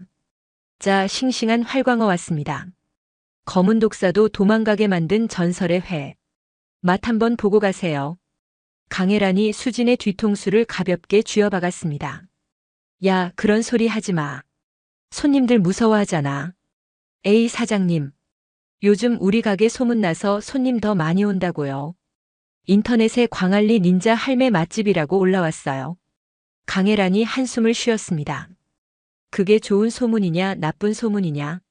하여간 요즘 젊은 것들은. 하지만 강혜란의 눈가에는 웃음기가 서려 있었습니다. 수진이 곁에 있다는 것이 생각보다 든든했습니다. 25년간 혼자 살아온 그녀에게 이런 감정은 낯설었습니다. 수진은 부모 없이 자란 고아였습니다. 보육원을 나와 혼자 자취하며 배달 알바와 남해수산 일을 병행하고 있었습니다. 강혜란은 수진에게 밥을 챙겨주고 회 뜨는 기술을 가르쳐주고 가끔은 용돈까지 쥐어주었습니다. 수진에게 강혜란은 어머니 같은 존재였습니다. 강혜란에게 수진은 뭘까? 그녀는 그 감정에 이름을 붙이기가 두려웠습니다. 25년 전 잃어버린 딸 은서의 빈자리를 수진이 채워가고 있다는 것을 인정하기가. 그때 시장 상인회장 김 씨가 가게 안으로 들어왔습니다. 김 씨는 평소보다 과장된 몸짓으로 웃으며 강혜란에게 다가왔습니다. 하지만 그의 눈동자는 불안하게 흔들리고 있었고 이마에는 식은 땀이 송글송글 맺혀 있었습니다. 아이고, 강 사장. 잘 되네. 잘 돼. 역시 우리 시장의 보배야. 보배. 강혜란이 광어를 썰다 말고 김 씨를 힐끔 쳐다보았습니다. 싱거운 소리 할 거면 가봐. 김 씨가 손수건으로 땀을 닦으며 말을 이어갔습니다. 아니, 다른 게 아니고 말이야. 이번 주말이 강 사장 가게 25주년이라면서. 수진 양한테 들었어. 게다가 검은 독사파 놈들도 물러갔고 시장 분위기도 좋은데. 우리가 그냥 지나가면 섭섭하지. 25주년이 뭐 어때서. 늙은이가 장사 오래 한 거 가지고 뭘 그래. 에이, 그러지 말고. 상인회에서 다 같이 잔치 한번 열기로 했어. 강 사장 덕분에 우리가 다 살았잖아. 광안리 수호신 판신일인데 거하게 한번 놀아야지. 거절하면 우리 다 삐질 거야. 김 씨가 강혜란의 손을 덥석 잡았습니다. 강혜란은 김 씨의 손이 축축하고 차갑다는 것을 느꼈습니다. 심장이 빨리 뛰는 사람 특유의 땀이었습니다. 하지만 강혜란은 그저 김 씨가 긴장해서 그렇거니 하고 대수롭지 않게 넘겼습니다. 요즘 시장 분위기가 좋아지면서 김 씨도 스트레스를 많이 받았을 터였습니다. 귀찮게. 알아서 해. 김 씨가 안도의 한숨을 내쉬며 연신 고개를 숙였습니다. 고마워, 강 사장. 정말 고마워. 내가 아주 잘 준비할게. 후회 안 하게 해줄게. 김 씨가 가게를 나갔습니다. 가게 밖 골목 귀퉁이에서 김 씨는 누군가의 전화를 받았습니다. 네. 네. 형님 설득했습니다. 네. 이번 주 토요일 저녁입니다. 확실합니다. 제 빚은 이걸로 다 탕감되는 거 맞죠? 네, 감사합니다, 형님. 김 씨의 손이 덜덜 떨렸습니다. 그는 죄책감에 괴로워하면서도 사채빚의 늪에서 벗어나기 위해 악마의 손을 잡고 말았습니다. 미안해, 강 사장. 정말 미안해. 하지만 나도 살아야 해. 내 자식들도 살아야 한다고. 김 씨는 떨리는 손으로 담배에 불을 붙였습니다. 담배 연기가 차가운 공기 속으로 흩어졌습니다. 같은 시각 서면 검은 독사파 아지트에서는 긴급 회의가 열리고 있었습니다. 황태수가 커다란 화이트보드 앞에 서서 부하들을 둘러보았습니다. 화이트보드에는 남해수산의 평면도와 시장지도 그리고 강혜란과 수진의 사진이 붙어 있었습니다. 자, 다들 잘 들어. 일주일 전 우리가 개망신을 당했지. 늙은 할망구 하나 잡으려다 25명이 나가떨어졌어. 이게 말이 되냐? 부하들이 고개를 숙였습니다. 창피함과 분노가 뒤섞인 표정이었습니다. 황태수가 탁자를 주먹으로 내리쳤습니다. 하지만 실패해서 배우는 게 진짜 프로야. 저번에는 우리가 너무 아팠어. 정면 승부로는 안 된다는 걸 알았지. 그래서 이번에는 다르게 간다. 황태수가 화이트보드에 붙은 사진 하나를 손가락으로 톡톡 두드렸습니다. 수진이라는 알바생 사진이었습니다. 저 할망구의 약점이 뭔지 알아. 25년 전에 딸을 잃었어. 그 트라우마가 아직도 남아있지. 그런데 저 계집애가 지금 딸 역할을 하고 있는 거야. 저 할망구가 왜 저렇게 필사적으로 싸웠겠어. 자기 목숨 때문이 아니야. 전현 지키려고 그런 거라고. 청사독이 물었습니다. 그럼 전현을 어떻게 할까요, 형님? 황태수가 비릿하게 웃었습니다. 잡아. 미끼로 쓴다. 저 할망구가 아무리 전설의 칼잡이라도 전현 목에 칼이 들어가면 꼼짝 못해. 모성 본능이라는 게 그런 거야. 자식 앞에서는 사자도 고양이가 되는 법이지. 황태수가 다음 사진을 가리켰습니다. 상인회장 김 씨의 사진이었습니다. 그리고 이 새끼가 우리 내부 첩자야. 사채비 3억이 넘어. 마누라한테도 숨기고 있지. 이번 주 토요일에 남해수산 25주년 잔치를 연다고 해. 거기서 일을 벌인다. 부하가 물었습니다. 형님, 경찰은요? 저번에 경찰이 딱 타이밍 맞춰서 나타났잖아요. 황태수가 코웃음을 쳤습니다. 그 박정호라는 새끼 조사해봤어. 우리한테 뒷돈 받는 검찰 고위층이랑 연결돼 있더라고. 윗선에서 압력 넣으면 꼼짝 못해. 이번에는 경찰 개입 없다. 확실하게 처리한다. 황태수가 부하들을 둘러보았습니다. 토요일 밤 잔치가 한창일 때 정전을 일으켜. 그 혼란 속에서 알바생을 잡아서 빼. 할망구는 독이 든 술을 마시게 해서 무력화시키고 그 다음에 우리 아지트로 끌고 와. 거기서 천천히 요리하는 거야. 부하들이 일제히 대답했습니다. 알겠습니다, 형님. 황태수가 창밖을 바라보았습니다. 서면의 야경이 보석처럼 반짝였습니다. 남의 칼꽃, 전설의 칼잡이라. 전설은 전설일 뿐이야. 현실에서는 돈과 힘이 진리지. 네가 아무리 칼을 잘 써도 내 손바닥 아니야. 한편 남해수산에서는 강혜란이 가게 문을 닫고 홀로 남아 있었습니다. 수지는 배달 알바를 하러 나간 뒤였습니다. 강혜란은 휴대폰을 꺼내 부산해양경찰청 광역수사대 박정호 반장에게 전화를 걸었습니다. 신호가 3번 울린 후 박정호가 받았습니다. 강 사장님, 웬일이십니까가 이 밤에. 토요일에 뭔가 있을 것 같다. 잔치를 빙자해서 뭔가 꾸미고 있어. 박정호가 한숨을 쉬었습니다. 저도 정보 입수했습니다. 근데 문제가 생겼어요. 윗선에서 압력이 들어왔습니다.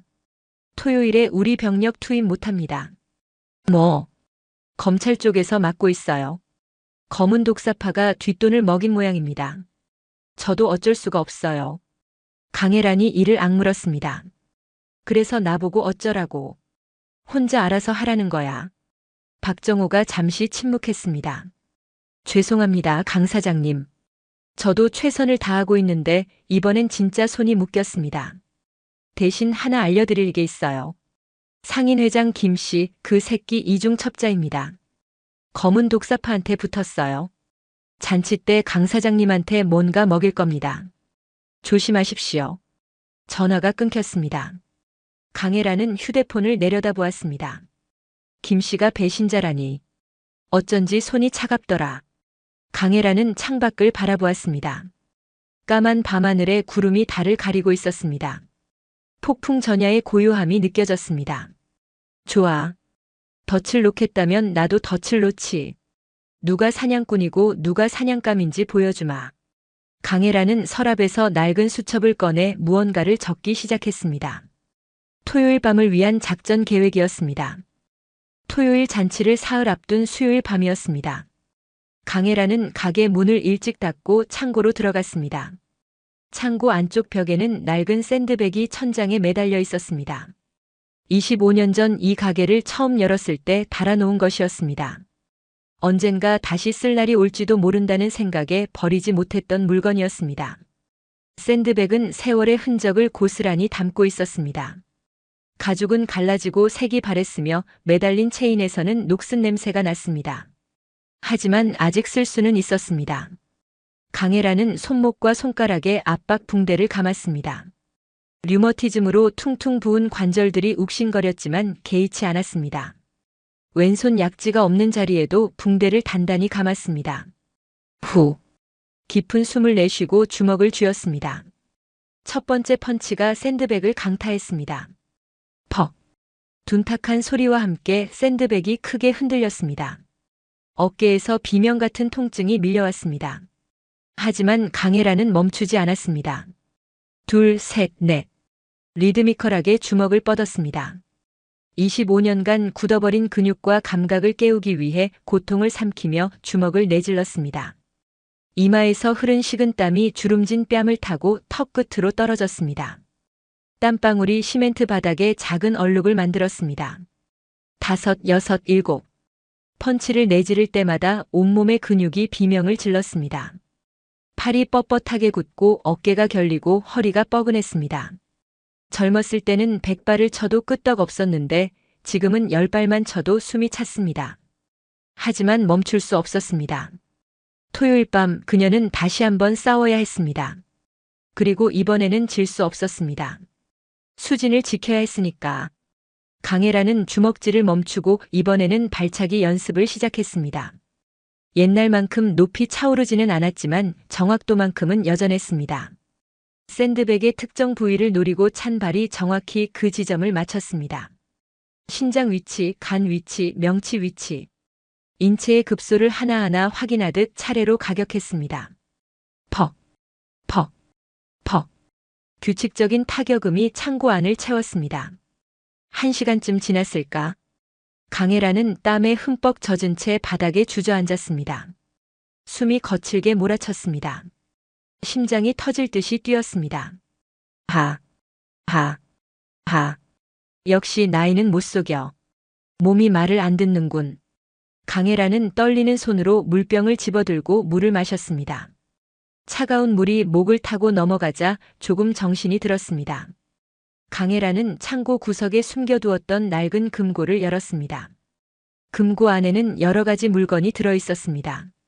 특수 제작된 칼들, 압박 붕대, 진통제, 그리고 붉은색 액체가 담긴 작은 주사기 하나. 강혜라는 칼들을 하나씩 꺼내 점검했습니다. 기름 종이에 쌓인 칼들이 서늘한 빛을 뿜어냈습니다. 특수 제작된 티타늄 합금 회칼, 투척용 작은 칼 4자루, 뼈를 자르는 데 쓰는 중식도까지. 모두 25년 전 그녀가 남의 칼꽃이라 불리던 시절의 무기들이었습니다. 칼날은 여전히 날카로웠습니다. 25년간 기름칠을 해가며 관리해온 덕분이었습니다. 왜 버리지 못했을까?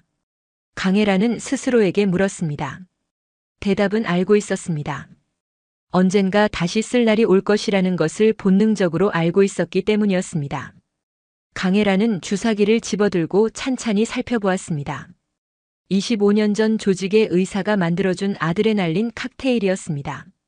심장 박동을 강제로 3배 이상 끌어올려 신체 능력을 폭발시키는 약물. 하지만 그 부작용으로 심장마비나 혈관 파열을 일으킬 수 있는 위험천만한 물건이었습니다. 젊었을 때도 한 번 쓰면 일주일은 누워 있어야 했습니다. 지금 나이에 이걸 쓰면 죽을 수도 있습니다. 강혜란은 주사기를 한참 동안 바라보다가 다시 금고에 넣고 문을 닫았습니다. 아직은 아니야. 최후의 수단으로 남겨두자. 다음 날 아침 강혜란은 평소보다 일찍 가게 문을 열었습니다. 새벽 경매에서 직접 좋은 생선을 골라왔습니다. 싱싱한 광어, 우럭, 농어, 그리고 제철인 방어까지. 수조에 물고기들을 풀어놓자 가게 안이 활기를 띠었습니다. 물고기들이 수조 안에서 펄떡거리며 헤엄쳤습니다. 수진이 출근해서 가게 안을 둘러보다가 놀란 표정을 지었습니다. 우와, 사장님. 오늘 물량 엄청 많네요. 무슨 일 있어요? 강혜란이 투덜스럽게 대꾸했습니다. 토요일 잔치 준비지 뭐. 손님 많이 올 테니까 미리미리 준비해야지. 수진이 환하게 웃었습니다. 역시 사장님 일 하나는 철저하시다니까. 저도 열심히 도울게요. 하지만 강혜란의 진짜 목적은 따로 있었습니다. 손님들 사이에 섞여 있을지 모르는 검은 독사파의 정찰을 경계하는 것이었습니다. 강혜란은 회를 뜨면서도 눈은 끊임없이 가게 밖을 살폈습니다. 낯선 얼굴이 보이면 주의 깊게 관찰했습니다. 오전 11시쯤 검은 점퍼를 입은 남자들이 가게 앞을 서성거렸습니다. 그들은 가게 안을 힐끔힐끔 쳐다보다가 휴대폰으로 사진을 찍는 듯 했습니다. 강혜란의 눈이 날카로워졌습니다. 저놈들 정찰이군. 강혜란은 모른 척하며 회를 뜨다가 슬쩍 칼을 돌려 칼날이 햇빛을 반사하게 했습니다. 번쩍이는 칼날빛이 가게 밖까지 뻗어나갔습니다. 남자들이 움찔하더니 황급히 자리를 떴습니다. 수진이 의아한 표정으로 물었습니다. 사장님, 방금 뭐 하신 거예요? 아무것도 아니야. 칼날에 뭐가 묻어서 닦은 거야. 강혜란은 태연하게 둘러댔습니다. 하지만 속으로는 계산하고 있었습니다. 정찰을 보냈다는 건 토요일에 확실히 뭔가 버린다는 뜻이야. 규모도 작지 않을 거다. 점심시간이 지나고 가게가 한산해지자 강혜란은 수진을 불렀습니다. 야, 수진아. 네, 사장님. 토요일에 잔치 오지 마. 진짜야. 수진이 입술을 삐죽 내밀었습니다. 에이, 또 그 얘기예요. 왜 자꾸 그러세요? 저 진짜 가고 싶단 말이에요. 강혜란이 수진의 어깨를 잡았습니다. 그녀의 손에 힘이 들어갔습니다. 수진아, 내 말 잘 들어. 토요일에 무슨 일이 있어도 가게 근처에 얼씬거리지 마. 알았어. 수진이 강혜란의 눈을 바라보았습니다. 그 눈 속에는 걱정과 두려움이 서려 있었습니다. 평소에 보지 못했던 감정이었습니다. 사장님, 뭔가 있는 거죠? 저한테 말씀해 주세요. 저도 도울 수 있어요. 강혜란이 고개를 저었습니다. 아니야. 이건 내가 도울 수 있는 일이 아니야. 제발 내 말 들어. 응. 수진이 한참 동안 강혜란을 바라보다가 천천히 고개를 끄덕였습니다. 알겠어요, 사장님. 토요일에 안 갈게요. 약속해요. 강혜란이 안도의 한숨을 내쉬었습니다. 그래, 고마워. 넌 그냥 평소처럼 배달 알바나 해. 알았지? 네, 알겠어요. 하지만 수진의 눈빛은 완전히 납득한 것 같지 않았습니다. 뭔가 있어. 사장님이 위험한 거야. 나도 뭔가 해야 해. 수진은 속으로 다짐했습니다. 토요일에 멀리서라도 지켜보자. 사장님이 위험하면 경찰을 부르든 뭘 하든 해야지. 금요일 밤이 되었습니다. 잔치 전날이었습니다. 강혜란은 가게 문을 닫고 홀로 남아 마지막 준비를 했습니다. 창고에서 꺼낸 칼들을 하나하나 점검했습니다. 티타늄 합금 회칼은 허리춤에, 투척용 작은 칼들은 팔뚝 안쪽에 숨길 수 있는 밴드에, 중식 또는 등 뒤에 찰 수 있도록 특수 제작된 가죽 홀더에 넣었습니다. 강혜란은 거울 앞에 서서 무장한 자신의 모습을 바라보았습니다. 겉으로 보기에는 평범한 횟집 사장님이었지만 옷 안에는 날카로운 무기들이 빈틈없이 숨겨져 있었습니다. 강혜란은 한숨을 내쉬며 무기들을 벗어 가방에 넣었습니다. 아직은 때가 아니었습니다. 내일. 내일 밤이 모든 것을 결정할 것이었습니다. 강혜라는 가게 구석에 있는 작은 제단 앞으로 갔습니다. 제단에는 6살의 죽은 딸 은서의 사진이 놓여 있었습니다. 환하게 웃고 있는 어린아이의 얼굴, 앞니가 빠진 귀여운 얼굴. 사진 속 은서는 영원히 6살이었습니다. 강혜라는 향에 불을 붙이고 두 손을 모았습니다. 은서야, 엄마가 또 칼을 들게 됐다. 25년 동안 참회하며 살았는데 결국 이렇게 되는구나. 하지만 이번에는 다르다. 이번에는 사람을 죽이려고 칼을 드는 게 아니야. 지키려고 드는 거야. 저 아이를, 수진이를 지키려고. 용서해 줄 수 있겠니? 사진 속 딸은 대답 없이 웃기만 했습니다. 강혜라는 눈물을 훔치며 자리에서 일어났습니다. 그녀는 창문 밖을 바라보았습니다. 내일 밤 모든 것이 끝날 것이었습니다. 어떤 결과가 나오든 말입니다. 강혜라는 마지막으로 휴대폰을 꺼내 수진에게 문자를 보냈습니다. 수진아, 내일 진짜 오지 마. 약속 지켜. 그리고 뭐가 됐든 고마웠다. 잠시 후 답장이 왔습니다. 네, 사장님. 약속 지킬게요. 근데 왜 그렇게 말씀하세요? 무슨 일 있어요? 강혜라는 답장을 보내지 않았습니다. 대신 휴대폰을 서랍에 넣고 가게 불을 껐습니다. 어둠 속에서 강혜라는 홀로 앉아 있었습니다. 화로 수조에서 보글보글 산소 방울이 올라오는 소리만이 고요하게 울려 퍼졌습니다. 물고기들이 유리벽에 부딪히며 펄떡거렸습니다. 마치 갇힌 짐승이 우리를 두드리는 것처럼. 강혜라는 눈을 감았습니다. 내일을 위해 힘을 아껴야 했습니다. 하지만 잠은 쉽게 오지 않았습니다. 머릿속에서는 온갖 시나리오가 펼쳐졌습니다. 검은 독사파가 어떻게 공격해 올 것인지, 자신은 어떻게 대응할 것인지, 그리고 최악의 경우 어떻게 될 것인지. 한참 후 강혜라는 겨우 잠이 들었습니다. 꿈속에서 그녀는 25년 전으로 돌아가 있었습니다. 불길에 휩싸인 집. 연기 속에서 들려오는 딸의 비명. 엄마, 엄마, 살려줘. 달려가도 달려가도 닿지 않는 거리. 불길에 삼켜지는 작은 손. 강혜라는 비명을 지르며 잠에서 깨어났습니다. 은서야. 온몸이 식은땀에 젖어 있었습니다. 심장이 터질 듯이 뛰었습니다. 강혜라는 거친 숨을 몰아쉬며 창밖을 바라보았습니다. 동이 트고 있었습니다. 토요일 아침이 밝아오고 있었습니다. 오늘이 그날이었습니다. 토요일 저녁 6시. 광안리 수산시장 한복판에 있는 작은 광장에 긴 테이블들이 펼쳐졌습니다. 남해수산 25주년을 축하하는 잔치가 시작된 것이었습니다. 상인들이 저마다 음식을 가져왔습니다. 김치전, 파전, 해물탕, 회무침 그리고 막걸리와 소주가 테이블 위에 가득 올려졌습니다. 시장 골목에는 만국기가 펄럭이고 낡은 스피커에서는 트로트 음악이 흘러나왔습니다. 강 사장님 축하해요. 25년이면 사반세기야. 대단해. 앞으로도 오래오래 장사하세요. 건강이 최고야. 건강. 상인들이 강혜란에게 다가와 축하 인사를 건넸습니다. 강혜란은 어색하게 웃으며 고개를 숙였습니다. 고마워요. 다들 고마워. 하지만 그녀의 눈은 끊임없이 주변을 살피고 있었습니다. 어디선가 검은 독사파 놈들이 지켜보고 있을 것이 분명했습니다. 강혜란은 옷 안쪽에 숨겨놓은 칼자루를 슬쩍 만져보았습니다. 차가운 금속 감촉이 손끝에 전해졌습니다. 아직은 아니야. 침착하게 기다리자. 상인회장 김씨가 술잔을 들고 강혜란에게 다가왔습니다. 김씨의 얼굴에는 억지 웃음이 걸려 있었고 이마에는 식은땀이 맺혀 있었습니다. 강 사장 한 잔 받아. 내가 직접 따르는 술이야. 김씨가 막걸리 병을 들어 강혜란의 잔에 따랐습니다. 탁한 막걸리가 잔에 찰랑거렸습니다. 강혜란은 잔을 받아들고 김씨의 눈을 바라보았습니다. 김씨의 눈동자가 미세하게 흔들렸습니다.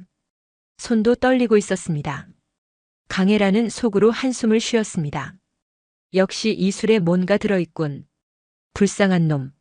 자기가 뭘 하고 있는지나 알고 있는 건지. 강 사장 왜 안 마셔? 어서 마셔. 내 정성이야. 김씨가 다급하게 재촉했습니다.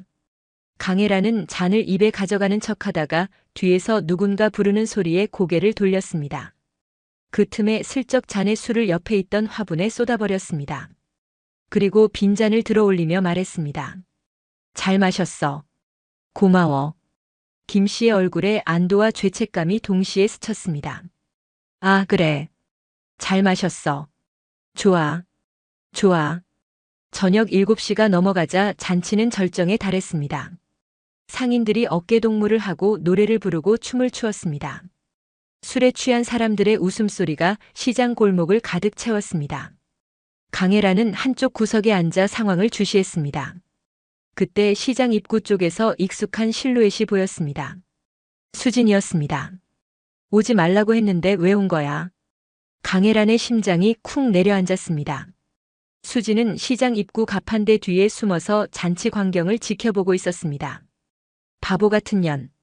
왜 약속을 안 지켜? 강혜란이 자리에서 일어나 수진에게 다가가려는 순간이었습니다. 펑. 갑자기 시장 전체에 불이 꺼졌습니다. 완전한 암흑이 찾아왔습니다. 비명소리가 터져나왔습니다. 뭐야? 정전이야.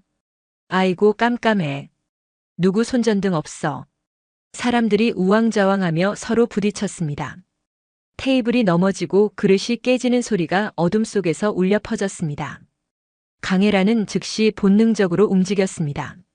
어둠 속에서도 그녀의 눈은 빠르게 적응했습니다. 25년 전 수많은 야간 작전을 수행했던 경험이 몸에 배어 있었기 때문이었습니다. 강혜란은 수진이 있던 방향으로 달렸습니다. 하지만 그곳에 도착했을 때 수진의 모습은 보이지 않았습니다. 대신 바닥에 수진의 머리핀 하나가 떨어져 있었습니다. 강혜란이 머리핀을 집어들었습니다. 손이 떨렸습니다. 수진아, 수진아. 대답이 없었습니다.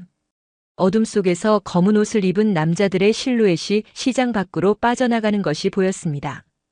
그들 중 하나가 큰 자루 같은 것을 어깨에 메고 있었습니다.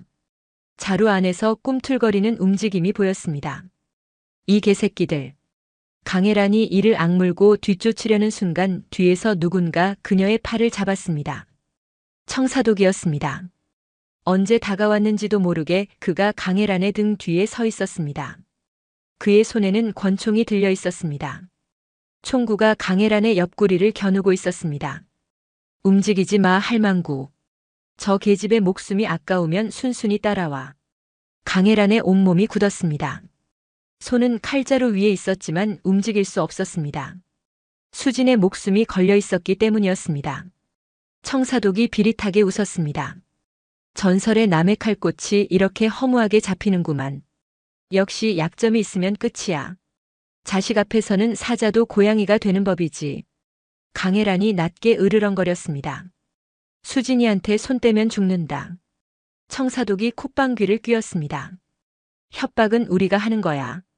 넌 그냥 따라오면 돼. 보스가 기다리고 있어. 강혜란은 주먹을 꽉 쥐었습니다.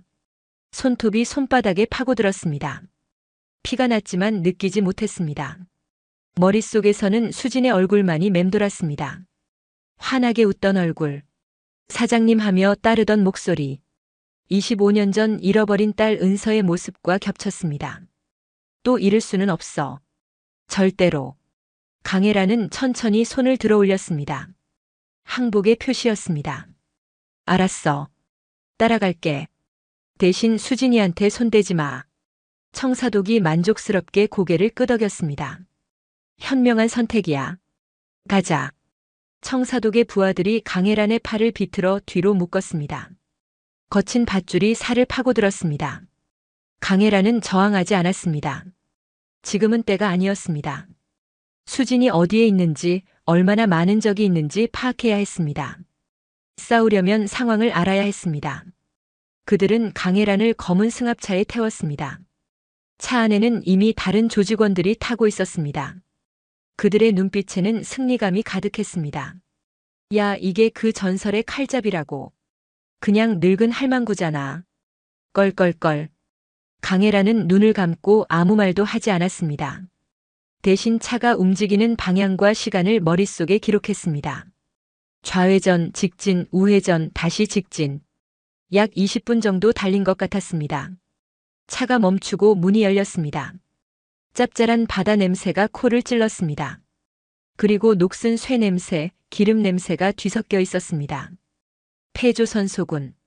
강해라는 직감적으로 알아챘습니다. 영도나 감천 쪽에 있는 버려진 조선소일 것이었습니다. 인적이 드물고 소리가 새어나가지 않는 곳. 사람을 처리하기에 완벽한 장소였습니다. 강해라는 부하들에게 끌려 폐조선소 안으로 들어갔습니다. 녹슨 철골 구조물이 거대한 해골처럼 하늘을 향해 솟아 있었습니다. 바닥에는 깨진 유리와 녹슨 쇠조각들이 널려 있었습니다. 한때는 수천 명의 노동자들이 일하던 곳이었지만 지금은 쥐와 바퀴벌레만이 사는 폐허가 되어 있었습니다. 조선소 중앙에 있는 넓은 공터에 황태수가 서 있었습니다. 그 뒤에는 50명이 넘는 조직원들이 도열해 있었습니다. 쇠파이프, 야구 방망이, 칼, 그리고 몇몇은 권총까지 들고 있었습니다. 황태수 옆에는 의자에 묶인 수진이 있었습니다. 입에는 재갈이 물려 있었고 눈에는 공포가 가득했습니다.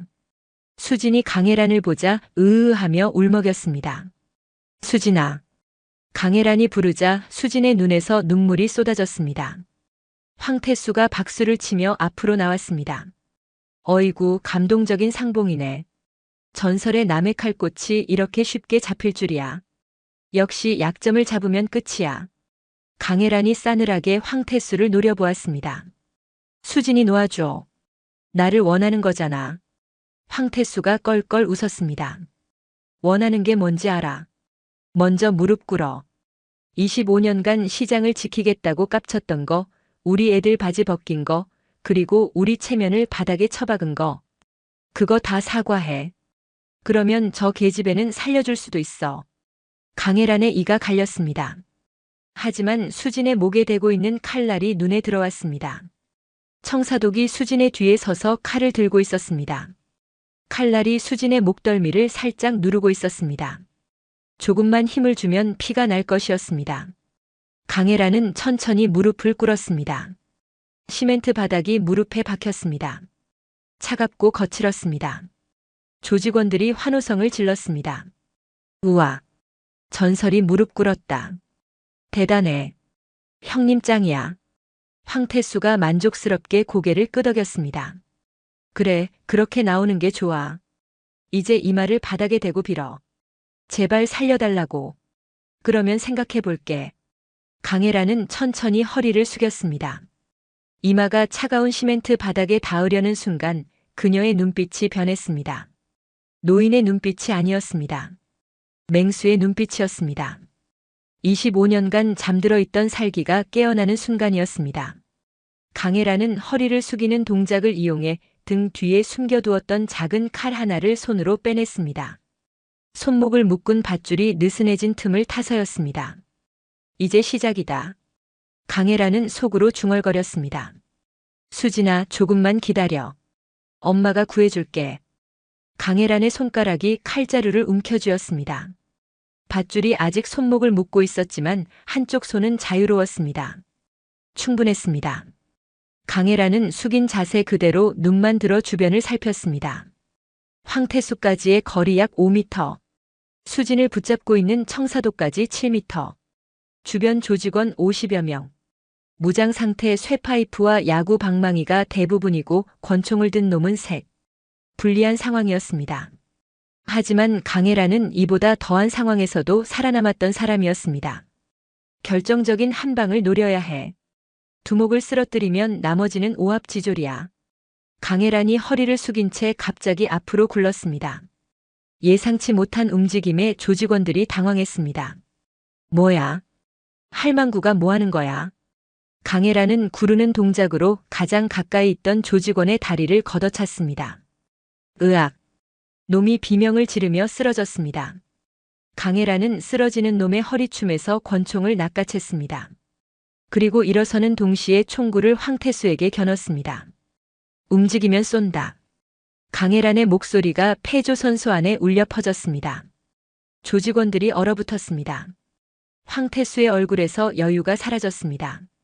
이 미친 할망구가 어디서 총을 빼앗아. 강혜란이 차갑게 웃었습니다. 방심했지.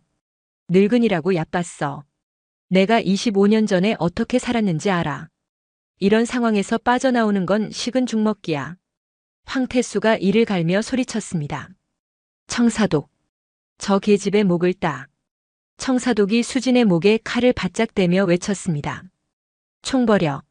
안 그러면 2년 목이 날아간다. 수진이 으으하며 눈물을 흘렸습니다. 강혜란의 심장이 쿵쿵 뛰었습니다. 손에 땀이 났습니다. 하지만 총구는 흔들리지 않았습니다. 강혜란이 나지막이 말했습니다. 청사독, 내가 칼로 수진이 목을 긋는 것보다 내가 방아쇠 당기는 게 더 빨라. 내 별명이 왜 남의 칼꽃인지 알아. 칼만 빠른 게 아니야. 총도 빨라. 내가 쏘면 내 보스 머리에 구멍이 뚫려. 그래도 좋으면 그어봐. 청사독의 손이 미세하게 떨렸습니다. 황태수의 얼굴이 창백해졌습니다. 잠깐만. 협상하자. 뭘 원해? 돈이야. 시장이야. 다 줄게. 강혜란이 코웃음을 쳤습니다. 늦었어. 내가 수진이한테 손댄 순간 협상은 끝났어. 원하는 건 하나야. 내 놈들이 전부 감옥에 가는 거야. 황태수가 비웃었습니다. 경찰이 올 것 같아. 우리가 검찰 윗선을 잡고 있어. 아무도 안 와. 여기서 네가 죽어도 아무도 몰라. 강혜란이 빙긋 웃었습니다. 그건 내 생각이지.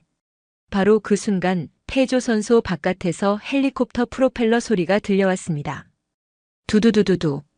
굉음과 함께 강력한 서치라이트 불빛이 하늘에서 쏟아져 내렸습니다. 경찰이다. 꼼짝 마라.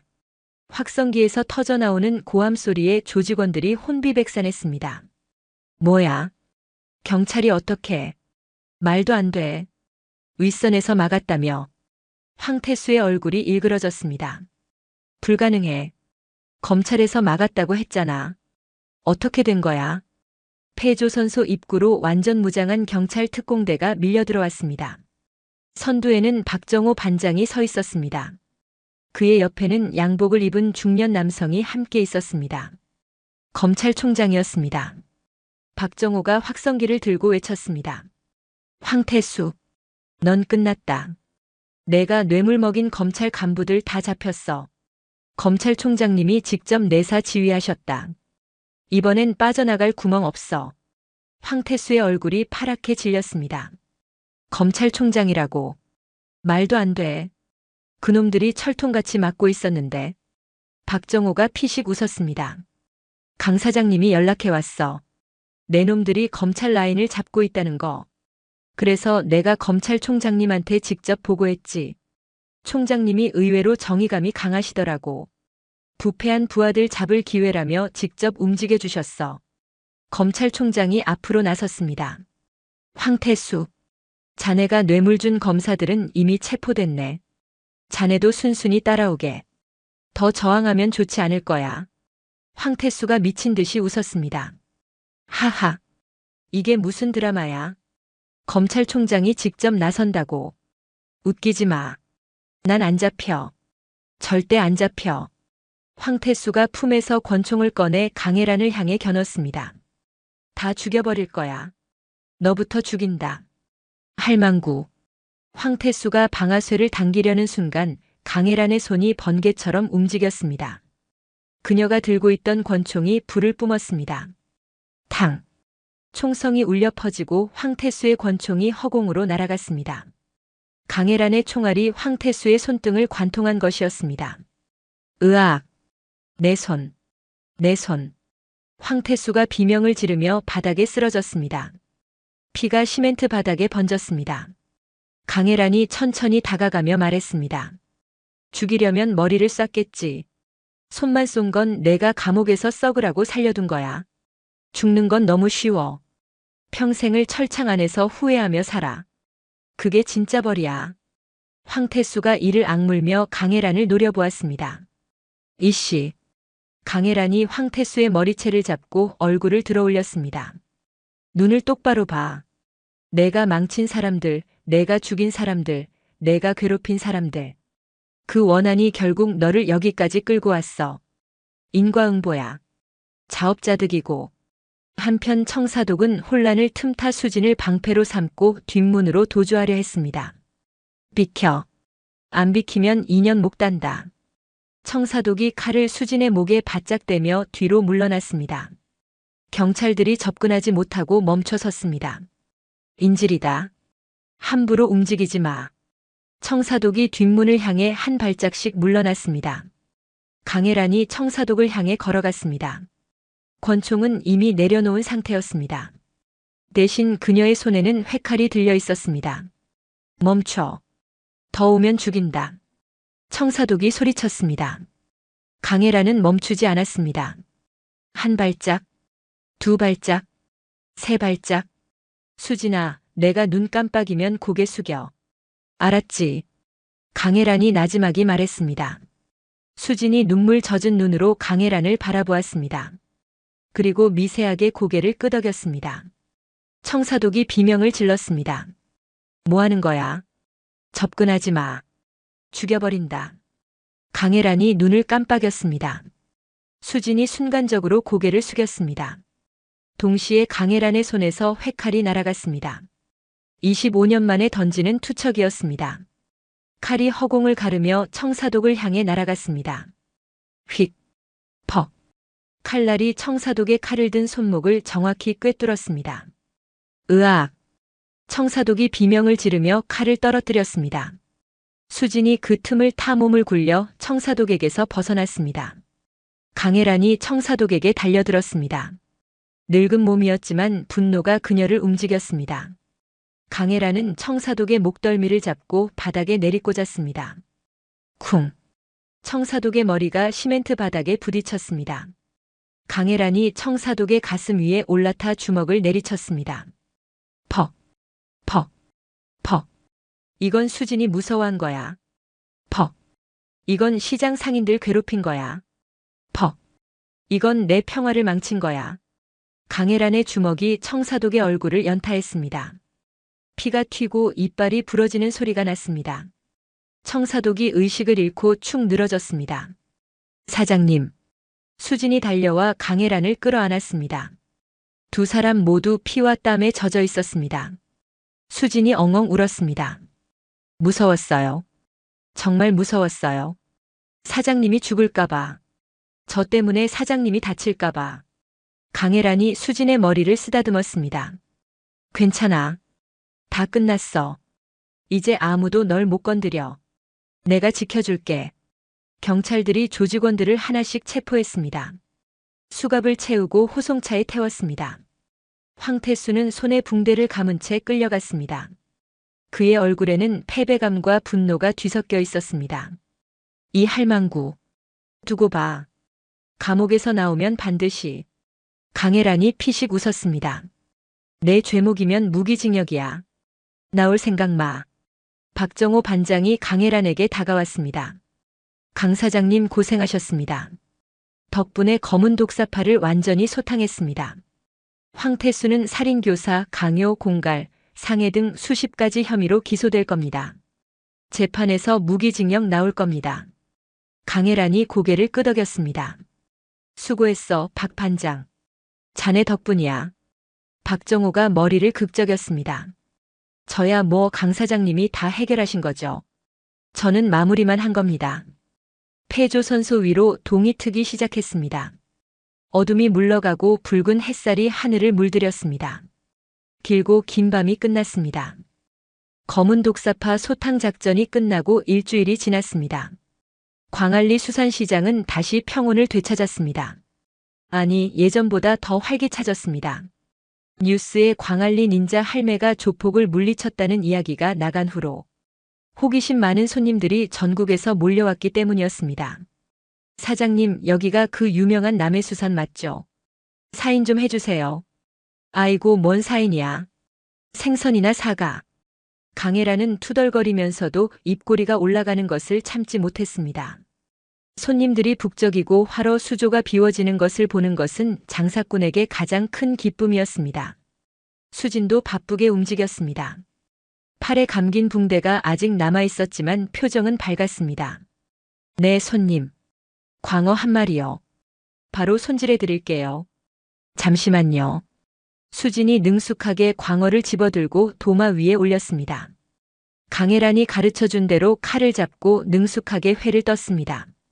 칼질 솜씨가 석 달 전과는 비교할 수 없을 정도로 좋아져 있었습니다.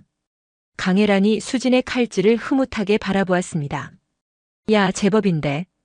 이제 혼자서도 가게 운영할 수 있겠다. 수진이 환하게 웃었습니다. 에이, 아직 멀었어요. 사장님처럼 눈 감고도 회 뜨려면 20년은 더 걸릴걸요. 강혜란이 피식 웃었습니다. 20년이면 내가 80이 넘어. 그때까지 살아있을지도 모르겠네. 무슨 소리예요? 100살까지 사셔야죠. 저 결혼할 때 줄에도 서주셔야 하고 제 아이 태어나면 할머니 노릇도 하셔야 하고. 수진의 말에 강혜란이 잠시 멈칫했습니다. 할머니라. 강혜란은 그 단어를 마음속으로 굴려보았습니다. 낯선 단어였지만 싫지 않았습니다. 오후가 되어 손님이 뜸해지자 강혜란은 가게 뒤편 창고에서 짐을 정리했습니다. 일주일 전 싸움에서 사용했던 무기들이 상자 안에 들어 있었습니다. 회칼, 투척용 작은 칼들, 중식도 모두 피가 마른 채로 녹슬어 가고 있었습니다. 강혜란은 칼들을 하나하나 닦았습니다. 기름 묻은 천으로 칼날을 문지르자 녹이 벗겨지고 서늘한 금속빛이 드러났습니다. 하지만 강혜란은 예전처럼 칼날을 갈지 않았습니다. 대신 칼들을 다시 상자에 넣고 단단히 포장했습니다. 그리고 창고 가장 깊숙한 구석에 상자를 밀어 넣었습니다. 이제 더 이상 쓸 일이 없기를. 강혜란은 상자를 바라보며 나지막이 말했습니다. 25년간 버리지 못했던 물건들이었습니다. 하지만 이제는 진짜로 과거를 묻어야 할 때였습니다. 강혜란이 창고 문을 닫고 나오자 수진이 기다리고 있었습니다. 사장님, 잠깐 얘기 좀 해도 돼요. 수진의 표정이 진지했습니다. 평소의 밝은 모습과는 달랐습니다. 강혜란이 고개를 끄덕이며 가게 안쪽 작은 탁자로 수진을 이끌었습니다. 두 사람이 마주 앉았습니다. 화로 수조에서 보글보글 산소방울 올라오는 소리만이 고요하게 울렸습니다. 수진이 입을 열었습니다. 사장님, 저 부탁이 있어요. 뭔데? 수진이 한참 동안 말을 고르다가 조심스럽게 말을 꺼냈습니다. 저 사장님 양녀가 되고 싶어요. 강혜란의 눈이 커졌습니다. 양녀. 수진이 고개를 숙였습니다. 저 어릴 때부터 부모 얼굴 모르고 자랐어요. 보육원에서 컸는데 항상 엄마가 있으면 어떨까 생각했어요. 사장님이랑 석 달 같이 일하면서 처음으로 가족이 이런 느낌이구나 알았어요. 사장님이 저 걱정해주고 밥 챙겨주고 기술 가르쳐주고. 그게 너무 좋았어요. 수진의 눈에 눈물이 고였습니다. 저번에 사장님이 저 구하러 왔을 때 총 든 사람들 앞에서 무릎 꿇으셨잖아요. 그때 알았어요. 사장님이 저를 진짜 가족처럼 생각하는구나. 저도 사장님을 엄마처럼 생각하고 싶어요. 법적으로 엄마가 되어주세요. 강혜란은 한동안 아무 말도 하지 못했습니다. 목이 메었습니다. 25년 전 불길 속에서 잃어버린 딸 은서의 얼굴이 떠올랐습니다. 그 아이도 지금 살아있었다면 31살이었을 것입니다. 수진보다 8살 많았을 것입니다. 강혜란은 눈물을 훔치며 입을 열었습니다. 수진아, 나 좋은 사람 아니야. 25년 전에 나쁜 짓 많이 했어. 사람 목숨 빼앗은 적도 있어. 그런 사람이 엄마가 되면 창피하지 않겠어. 수진이 고개를 저었습니다. 과거가 뭐가 중요해요. 지금 사장님이 중요한 거지. 지금 사장님은 시장을 지키고 상인들 도와주고 저한테 밥 챙겨주는 따뜻한 사람이에요. 그게 제가 아는 사장님이에요. 과거에 뭘 했든 상관없어요. 저한테 사장님은 그냥 엄마예요. 수진이 강혜란의 손을 잡았습니다. 젊고 부드러운 손이 늙고 거친 손을 감싸 안았습니다. 제발요, 사장님. 저 진짜 엄마가 필요해요. 사장님도 딸 잃어버린 거 알아요. 저도 엄마 없고 사장님도 딸 없고. 우리 서로 가족이 되면 안 돼요. 강혜란의 눈에서 눈물이 흘러내렸습니다. 참으려 했지만 참을 수 없었습니다. 25년간 꽁꽁 얼어붙어 있던 마음이 녹아내리는 것 같았습니다. 알았어. 알았다. 이 바보 같은 년아. 강혜란이 수진을 끌어안았습니다.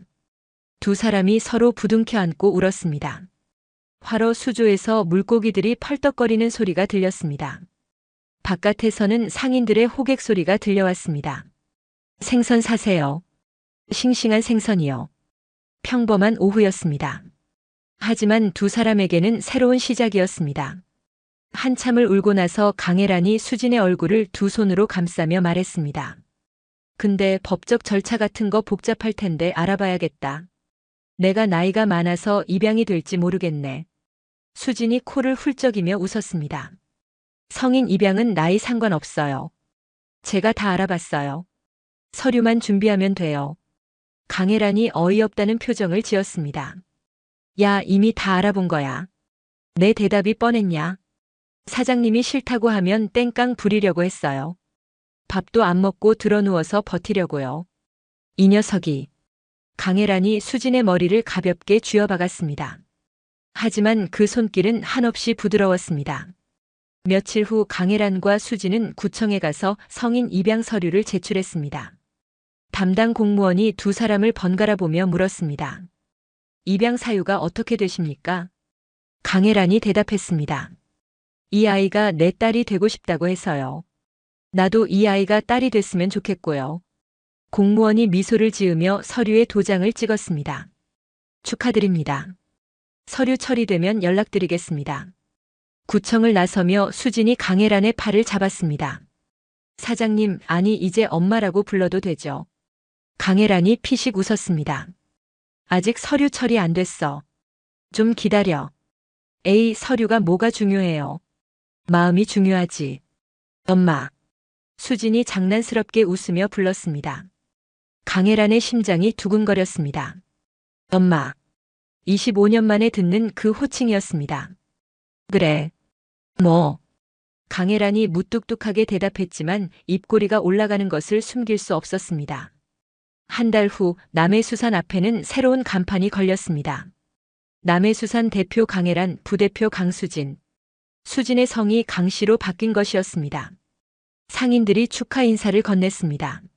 아이고 축하해. 이제 진짜 모녀가 됐구나. 강 사장님 복 받으셨네. 효녀딸 생겼으니까. 강혜란은 어색하게 웃으며 인사를 받았습니다. 뭘 그래. 별거 아니야. 수진이 강혜란의 팔을 잡았습니다. 에이, 별거 아니긴요. 저 이제 진짜 딸이에요. 엄마 딸이라고요. 자랑스럽게 말해도 돼요. 강혜란이 수진의 머리를 쓰다듬었습니다. 그래, 알았어. 내 딸. 그 말에 수진이 환하게 웃었습니다. 히히.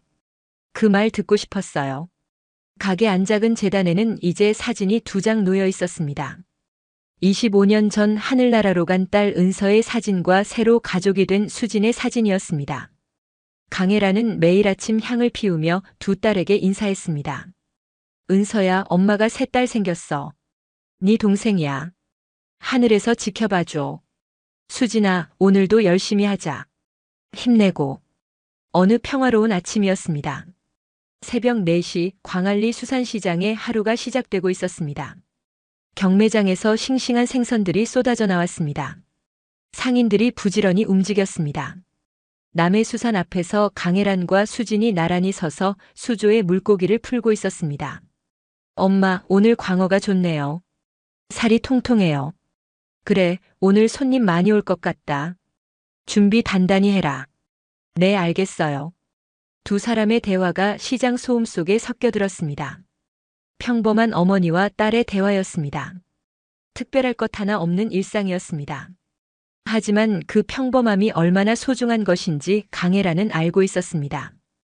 25년간의 죄책감과 외로움, 피와 어둠의 세월을 지나 드디어 찾아온 평화였습니다. 강혜란은 수진을 바라보며 미소 지었습니다. 수진도 미소로 화답했습니다. 화로 수조에서 물고기들이 힘차게 헤엄쳤습니다. 시장 골목으로 아침 햇살이 쏟아져 들어왔습니다. 새로운 하루가 시작되고 있었습니다. 그리고 그 하루하루가 모여 강혜란과 수진의 새로운 인생을 만들어갈 것이었습니다. 이 이야기가 마음에 드셨다면 구독과 좋아요 부탁드립니다.